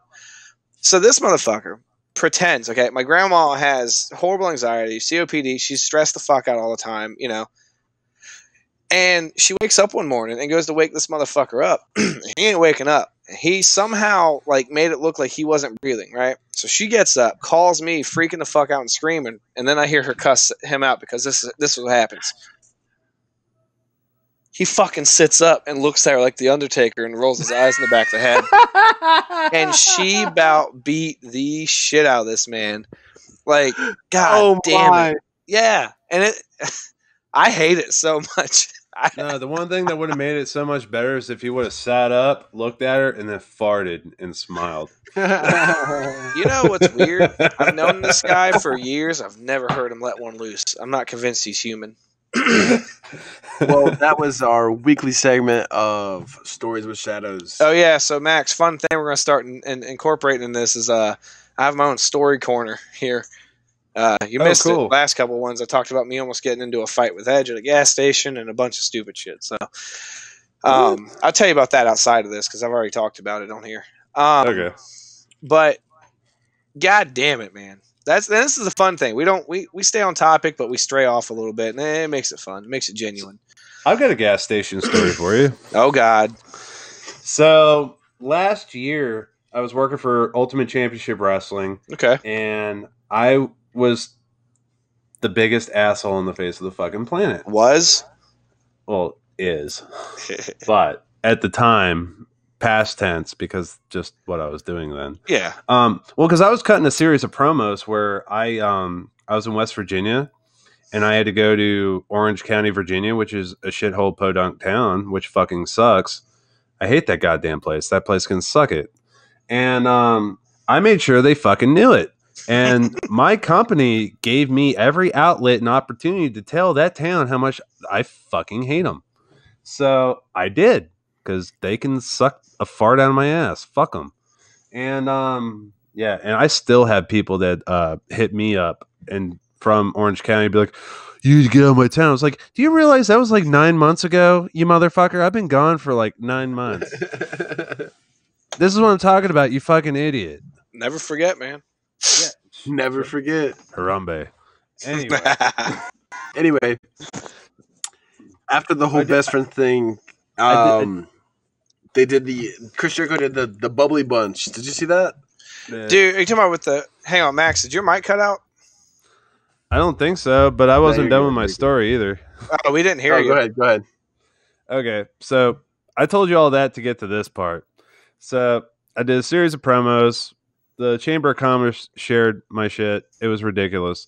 And I pissed off the entire nation of Orange County, Virginia. Oh, Jesus So Christ. as I was... Yeah. And I was on the radio, and yeah, they were not happy. Yeah, so as I was leaving to go to my next gig the next day, I was stopped at Sheetz to go get gas, and somebody recognized me and pulled out a tire iron and started like patting it in their hand, just looking me dead in the eye. When you shit on them, was it like part of like your bit, or were you like legit just ripping them a new one because you wanted to? Well, both. And they took it that fucking serious? Well, yeah, I'm pretty fucking believable. I told this woman at the fair, I went live and told her that she's a pig. Oh, It'd be like that. Well, it was funny because I went to go check out the livestock tent, and it was the people that were competing, and I just talked to him like an asshole, and then I was like, "Yo, how does it feel to compete against your own pig?" Oof. Oh God. Ooh, what a twist. Oh, I got hit. I got slapped. I got that promo on film, dog. I got all those promos. I'll send them to you. They're funny as hell. I thought I was going to get slapped at work today, but I'll save that for later. That's fucking nuts. So, okay, it's cool. We, you know, starting shit. All right. It's part of it. Oh, if you're gonna be an asshole, do it all the way. So, can I come to your show and just yell shit at you? If you want to, you can slap me. Well, get a front row ticket. Oh yeah. Would you get in trouble for that, or like would that be something that like me and you just kind of have low profile? Well, I mean, it kind of depends. Like, don't kill me. Well, I don't think it'd be good for you, because if you check out my last match I did for C3W, it's me and Sahara 7 versus Corin Mink and Chris Kirshner. I slapped the fuck out of that dude and blanked him out. All right, how about this? I'll slap you. Well, I mean, you can try. I don't know how well it's going to do for you. It probably won't go well. I'll probably wake up the next morning kind of confused about how I slept for 15 hours. I'll be ready with my chair to hand it to you. Pretty much. Straighter. I don't think it'd be a good idea, but I mean, you're welcome to. Nah. I'm good. Let me get some training in first. Let's see here. What do we got next? Was it Mike Tyson said everybody's got a plan until they get punched in the mouth? Hell yeah. I've been caught off guard. So have I. It sucks. Okay. Okay, so after the bubbly bunch thing that Jericho did, which was funny. Oh yeah, dude, that was great. They had a bunch of they had Jay and Silent Bob and shit in there. The Manitoba street fight was incredible. Oh, dude, yeah, that's what it was. That was so incredible. But at the same time, it's like they totally took this whole. I know where they got that idea from. Yeah. There's 2 workers in Pennsylvania that actually put a match together kind of like that, where they actually ran a whole match through their cell phones, and they actually put their cell phones in front of their face and like sold and registered like everything that was going through, like they were taking it. It was the Hawaiian Prince Kakoa, or the Hawaiian Warrior Kakoa, and Tommy Vex. I'll send you that match too, because that was fucking fun. But Dude, I'm pretty sure that's where they. That sounds fun, because I just watched Kenny Omega fight a blow-up doll, and that changed my life. Oh, dude, that Kenny Omega versus the little girl. That was wild. that That was girl fun. One of his best. tossed his ass, like hit the flying head scissors, all sorts of shit. Dude, that's like wrestling a broomstick or wrestling the Invisible Man, you know? Oh, I remember that's when you know that. you're good. I remember That's when that you know shit. you're good. That used to be a mode, and I think WWF Attitude, like fighting the invisible. You see the wrestlers doing this shit, and then there's nothing in front of them. Do you remember Cheech and Chong Up in Smoke Of course I do. when they fought the Invisible Tag Team? Oh yeah. It's the little things in life that get us by. Oh yeah, for sure. So, with AEW, moving on, Sean Spears beat Baron Black. Didn't watch that match. I think I was taking a still shit. fishing. I may have been taking a shit, Probably. but We know you're out for 45 to an hour if that's the case. you know what? IBS, shout out.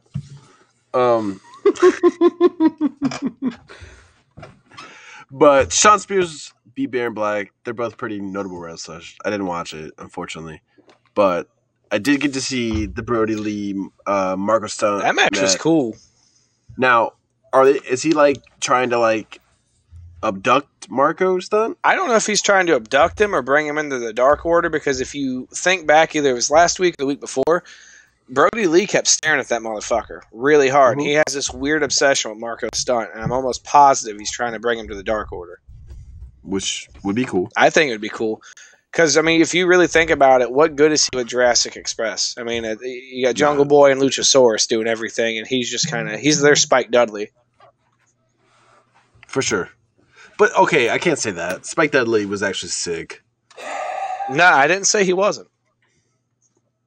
I think he was a little more involved. 100%. And he was taking way harder bumps. Oh, well, I mean, different time. Well, Spike Dudley was also getting tossed off like balconies at doing cross bodies and shit. Oh, yeah. Yeah, he was. Dude was a beast. I liked Spike Dudley. I'm just saying, like, that's Spike is basically, the man. oh, yeah, that's just basically how they kind of use Marco, but just not as cool. That was cool, for sure. I agree. Like they totally need to, if they could like take plays out of Spike Dudley's playbook and do that with Marco Stunt, I think he'd be like a lot more over. I feel like I guess my falling off of Marco Stunt was when they put him in a match with Le Champion. Yeah, That was silly. Like, you could have had anyone else in that. Anyone else. But you put... didn't he eat the juice effect and call it quits? Dude, yeah, he laid that man the fuck down. That Judas effect is probably... I put that up there with, like, just how Jericho sells that, and then how the Target sells that. I put that up there with that Claymore kick that McIntyre does. Those are probably my 2 favorite fucking moves to see. Dude, and you know what? It's simple, and he's got a beefy fucking elbow. He sure does. Dude, Jericho looks good for fucking, pushing 50. 50. Yeah. 50 something. Agreed. And let's just be real here. We only like Fozzy because Jericho's in it. No, However, I've seen them live a couple times. They kill it live. They sound great. I like Judas. I like that, what's that song they did with a dude from Avenged Sevenfold? Don't know. Sandpaper or some I don't fucking know. I like some of that stuff, but a lot of their stuff, it's too... I'm biased. Yeah. I'm biased because I was a Stuck Mojo fan before I was a Fozzy fan, and then I got to open up for Stuck Mojo. And then when I was in Unhinged, we opened up for Primer 55 when the drummer from Fozzy was playing for them. Oh, that's cool. I didn't know he was in that band. Yeah, he was touring when Primer 55 came back unhinged. We were doing the thing. We had Chad as our singer. Yeah. And because Bobby Burns came back and he did Love Said No, he did that, and Frank played both those. It was cool, especially for me, because I sat there and somebody was telling me, it's like, yeah, the drummer from that band's looking for you. Because apparently he'd sat down and watched me play like that whole set, and he came back and I was like, hey, nice to meet you. He goes, hey, you're entertaining. I fucking loved it. And I goes, what? Oh yeah, no, I've had that. I've had my. It's not necessarily starstruck, but it's like you're just kind of. Did I hear that correctly? Like, wait, they like me? It's like, excuse me, Yeah, like applesauce. yeah. Did you just say I'm entertaining? I've had a couple moments like that for sure. For sure. For sure. I had one of those with Ron Simmons a few years ago. He came back after a match in Carolina and told me, my partner, and our opponents, and said, dude, the thing I love the most about y'all's match is I believed it. And that's what you need to be fucking doing. Oh yeah. And that's a compliment. Your shit is on point, so don't change a fucking thing. Just especially from someone like him. Oh, dude, Ron was a fucking man. Oh, and we got a damn out of him before he left. I was about to ask. Yeah, Liv the Clown goes, hey, Ron, can we get a damn from you before you go? He goes, man, what do you think I am? Some kind of fucking paid actor, do whatever you want, just sit and dance and jive and shit, and fuck you, and just slam the door. But then, like, with perfect timing, he just opened. Damn! All right, everybody, have a great evening. That's fun. I bet he's a cool guy. dude. Oh, Ron's the best, dude. I've hung out with him like 4 or 5 times now, and he's incredible. I love Ron. Damn, I need to hang out with you, man. You kick it with all the cool guys. Oh, dude, I got drunk with Boogeyman at a DoubleTree hotel for like 4 hours. Get the straight. fuck out! I love the Boogie Man. That's sick. Look, After Tidewater Comic Con, yeah, that was wild. that might have been the one. You know Matt Reitz, right? Yeah, He has a picture with the Boogeyman. I think that's where he met him. Dude, my mom hated him because the first time she ever watched wrestling with me was like right at the scene where he came out with all his fucking earthworms and shit. She froed up and ran away. Throwed up. pussy. Yeah, Dude, Jake the Snake Roberts has a noise pollution T-shirt. does he really? I met him at a Comic Con. Yeah, it's the same one I went He to. called me a bitch. Who's the word then? Look, let me tell you. Well, here's why. Normally, I'll wear my Jon Snow costume to Comic-Con. This year, or this particular year, Stone Cold hockey jersey, Stone Cold fucking belt. You know, I'm rocking. And I was like, oh, fuck, Jake the Snake's there. And I go, hey, man, you know, I paid for the meet and greet. Can I get a picture with you? Do you want me to take the Stone Cold shit off? He goes, I don't give a fuck if you're wearing anyone's shit. You could be Stone Cold. Get over here, you bitch. And he put me in a headlock. And Nice. cool, dude. He was super nice, dude. It's night and day. Him then he was a to now. sweetheart. Yeah, he's very, very nice. But I wound up shooting the shit with him for like 20 minutes, dude. He just likes talking to people. Couldn't believe how tall he was. That's a tall motherfucker. That's a tall motherfucker. He's like 6'4", 6'5". Yeah, I felt bad for him though, because like as I'm talking to him, people kept coming up going, "Where's Damien? Where's Damien?" He was like, "I don't fucking have the guy. Why would I bring the fucking snake to Comic Con? Like, get the fuck out of here." I'll tell you who else is a sweetheart is fucking Jim Duggan. Really? Oh, I believe it. Oh, Hacksaw. He seems like he's a funny dude. Oh, dude, been around him a few times. So I went and did Liberty Lottery, like I think it was like a year or two ago, and he was there. He was one of our guests that night, and he came out, and I headbutted some kid in the stomach. Like I was on the ground, he was picking me up, and that was my cutoff. It was like headbutt him in the stomach, and I just lay him out and all this shit. So I get a lemonade, and I go to the back, and he's sitting there. He goes, "Hey, buddy, hey," and I goes, "Hey, what's going on, sir?" "Hey, I just want to tell you, I saw that headbutt to the stomach. I really like that. That's different. Keep doing stuff like that. I like that. That's good." And I was like, Sick. "Oh, fuck. Thank you." Hell yeah. Hell yeah. Hell yeah. All right, we're getting near the end of this shit. So real quick here, and then your main event of the night on the AEFWs was Lance Archer versus Dustin Rhodes. The Murder Hawk. Dude, that motherfucker. I didn't watch him in Impact. Again, he You was in there when I you stopped. should have, That is a dude. scary man. I actually got to see him. Like, he beat the shit out of Dustin. Now, Dustin held his ground, and that was really fucking cool, seeing that it wasn't one of those, like, we're just going to bring this big bitch in here and just body a fucking legend like that. But that match was probably my favorite match of the night. That was a good fucking match with that. And it showed you the Lance power. is the man, Oh, dude. yeah. It showed you the power and the force that he has, but it also showed you that the dude can fucking, he can help carry a match. Mhm. For sure. So that's just me. I like that match. So with that being said, though, with Archer beating Dustin and Cody beating Darby, our main event for the TNT title is going to be Cody Rhodes and Lance Archer. For those of you who didn't see that fucking coming, me, You didn't. I had it all on Darby because I'm being biased. I told you, Lance Archer and Cody. Look, man, I can hold on to what I want, but I got you. me thinking here in our wrestling chat that we're in, Mark, a buddy of mine, one of them said that they think that Dustin will cost Cody that match. He'll turn on him because if you remember, Jake the Snake was like, "Watch out for who you hold closest to you." That kind of when he was doing those weird fucking promos. And Cody didn't throw in the towel, though. If he would have threw in the towel for Dustin, I feel like the turn would make more sense. But Josh at work, and Max, if you listen to our podcast or you're on them, you'll hear us bring up our coworker a lot, the guy we were talking about earlier. He thinks that Brandy will be the one to cost Cody the match. Because if anyone's going to be the heel, Dustin's being this babyface out the ass right now. Why would he change that? It would make more sense for her to come in and fuck the match up, because isn't she teamed up with like Awesome Kong doing this whole bad girl shit right now? Yeah, I feel like that would be less predictable than Dustin. They scrapped that, but I totally see where you're coming from. Yeah. There's that. And then during the Cody match, Cody, I guess he threw Sean Spears into Brandy. Oh, yeah, he mowed right over her. Yeah. Or it was Darby. It was Darby. Yeah. Maybe that.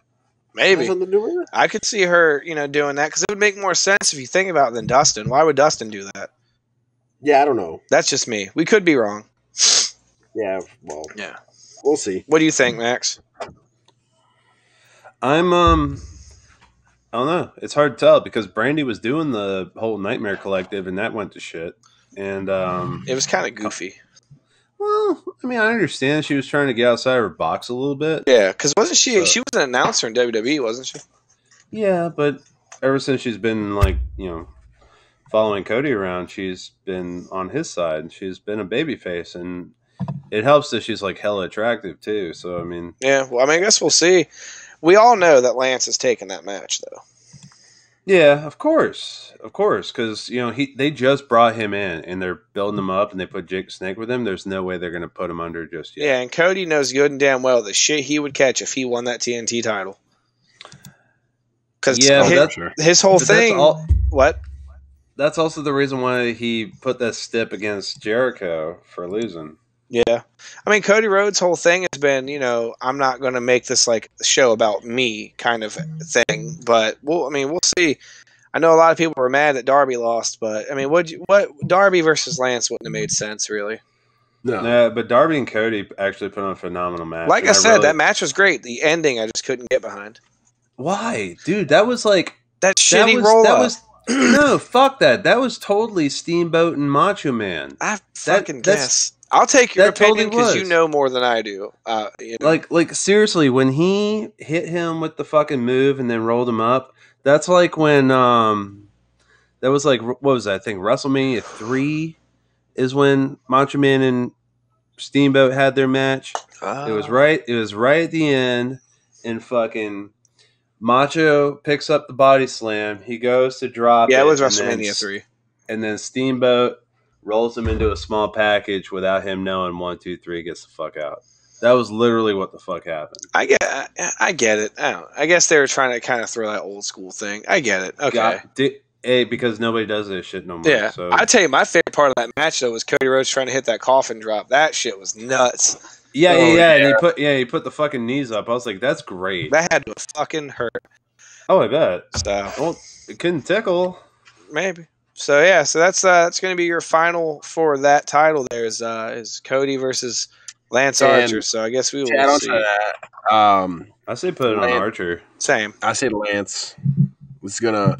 I think Cody's kind of putting over Lance and like establishing legitimacy.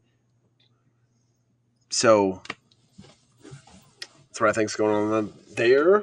I feel like he really should though, because Lance is coming in. He's brand new.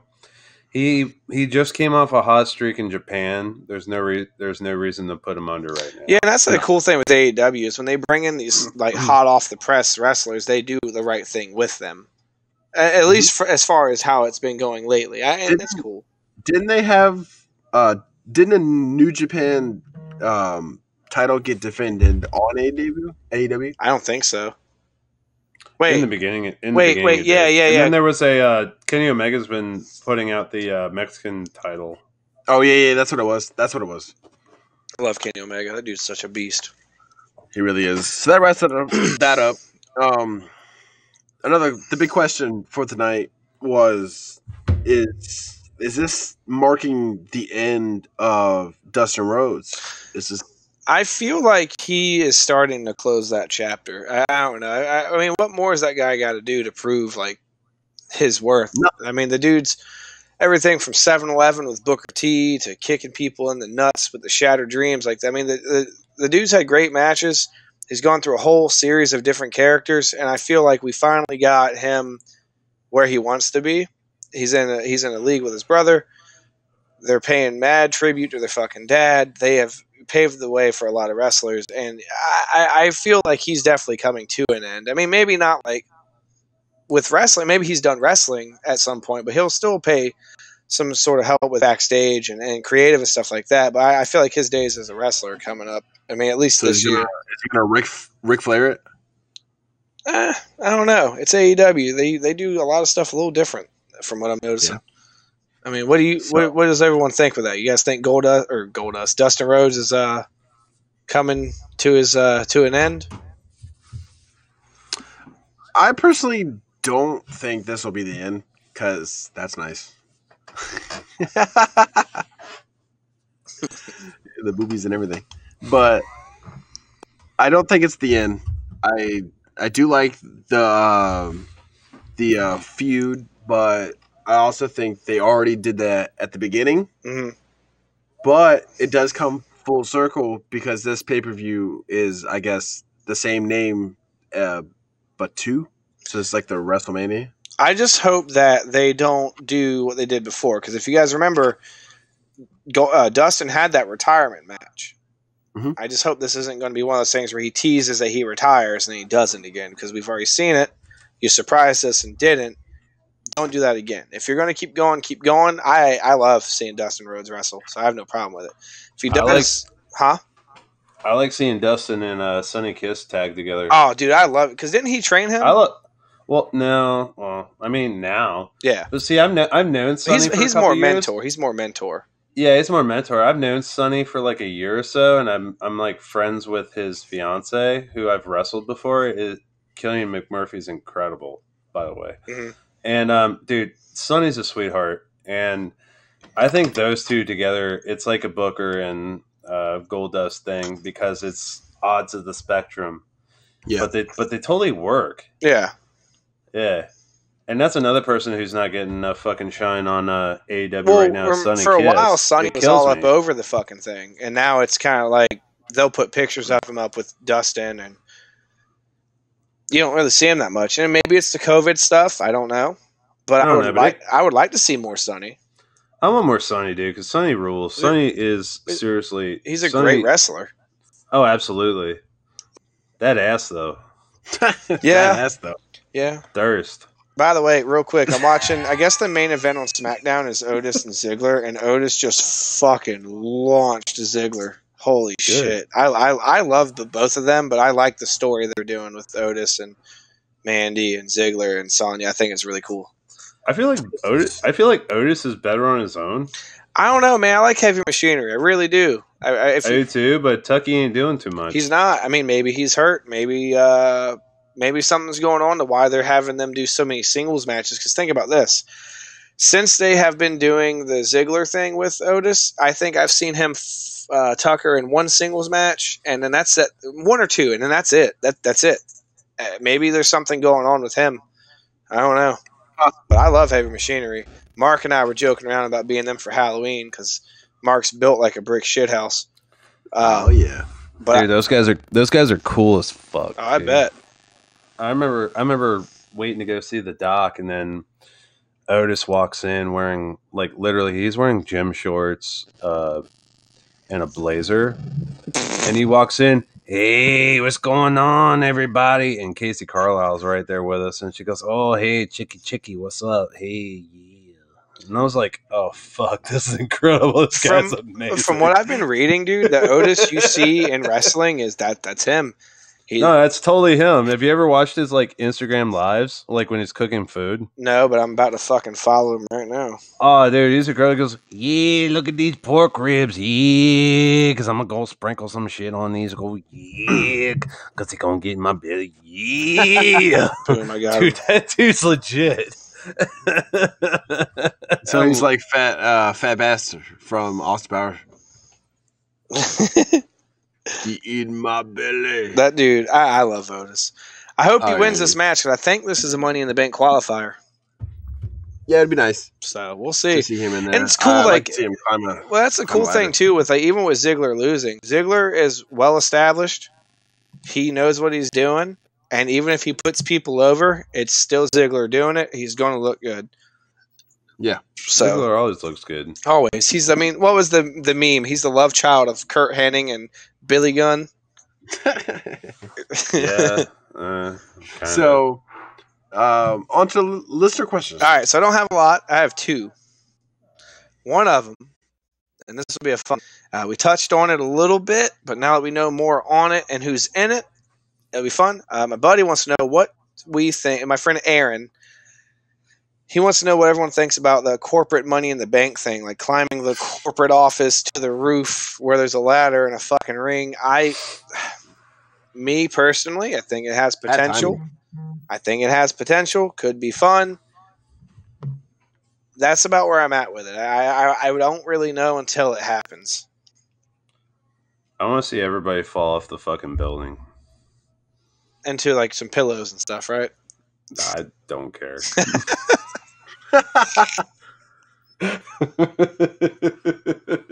I don't know, dude. I think it's a neat twist because you're basically doing like the original War Games. Yeah. Where because originally War Games was the triple stack cage, but like you started on the top tier and you work your way down. So this one you're more or less having to go through the whole Titan Towers, which I got to see going through Connecticut to get to Rhode Island one time, which was pretty neat. And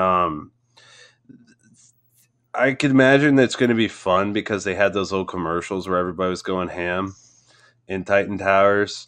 It's like, "Hi, this is just the way the office is," and everybody's like all full pandemonium. Yeah, I could see where they do that and make like a complete like just mockery of everything.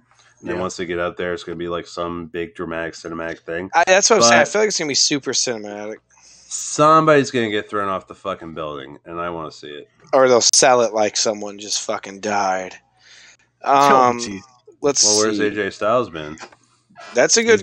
I mean, oh yeah. If you look at his Wikipedia, it says he died at fucking WrestleMania. It says that killed me. Let's see. The only other question is my buddy Brian, which Brian always comes after you because Le Champion. Le Champion. He wanted to know what we thought about Jimmy Havoc and Kip Sabian being a team or a pair at least. I like it. They definitely mesh. I like it. It's opposite ends of the spectrum. You have this like kind of douchey bro character with the girl, and then you have the emo kid. Yeah. I think it's cool. I like Jimmy Havoc. It's like the end of the Breakfast Club. Yeah, exactly. So, I mean, that's really it for the questions. We didn't have too much. I think everyone was more focused on this beautiful bearded bitch we had as a guest. Shout out. Oh, you mean the other guy? Yeah, me. I mean, it could be any of us, really. Really? So, I don't know. That mullet's kind of incredible right now. Yeah, It is. I put there's Pound Town. I put some Good. color in it, man. I got some red and some blue going on. It kind of I saw that and I popped like hard as fuck. I was like, this dude's owning it. trying to, For man. sure. Trying to. Sick. But I mean that's really it. Max, is there anything you want to add? Anything upcoming? Any shit you want to talk to somebody you're trying to go up against? I mean, what do you want to end off on as far as you go? Well, I've said about most of my piece, but I'll go ahead and lay down a couple more words. Go ahead. I'll relay down my stuff. MaddMaxxMorrison.com, 2 D's, 2 X's. That's everything. That's my booking info. That's literally fucking everything. Facebook, Instagram, Madd Maxx Morrison, Twitter. Nah, fuck all that shit. You caught it earlier in the show. ProWrestlingTees.com, Madd Maxx Morrison. You can get this fine ass bitch. You can get 2 other fine ass bitches, and I'm about to drop another fine ass bitch that's going to be a fun ass bitch here soon.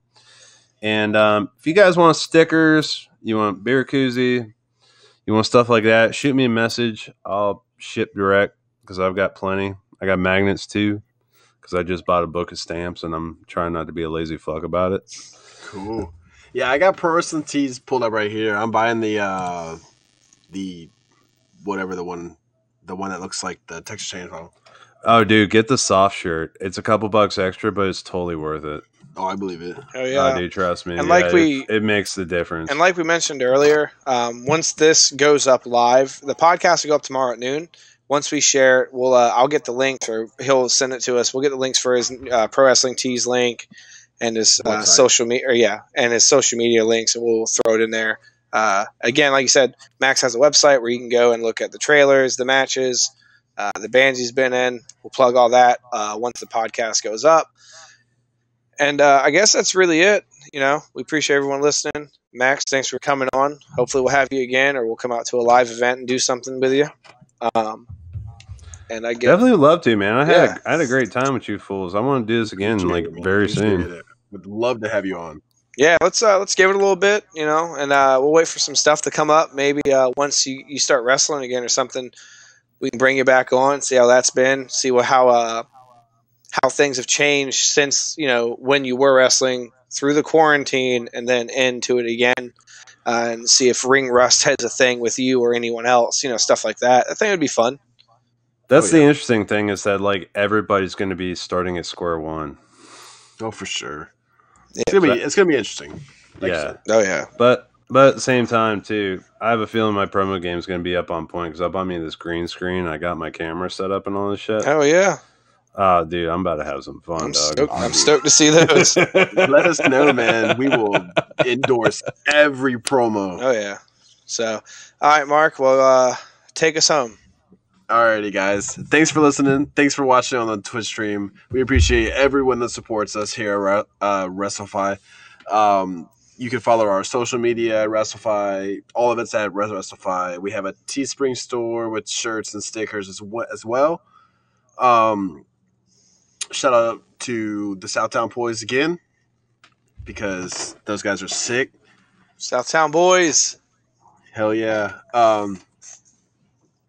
Yeah, but that's about it. All we had. A little bit of a longer show. Great show. I enjoyed every moment. I had a good Hope you all guys did as well. And I hope everyone has a good night. See you later. Peace. Adios. Dude, thanks so much for coming on.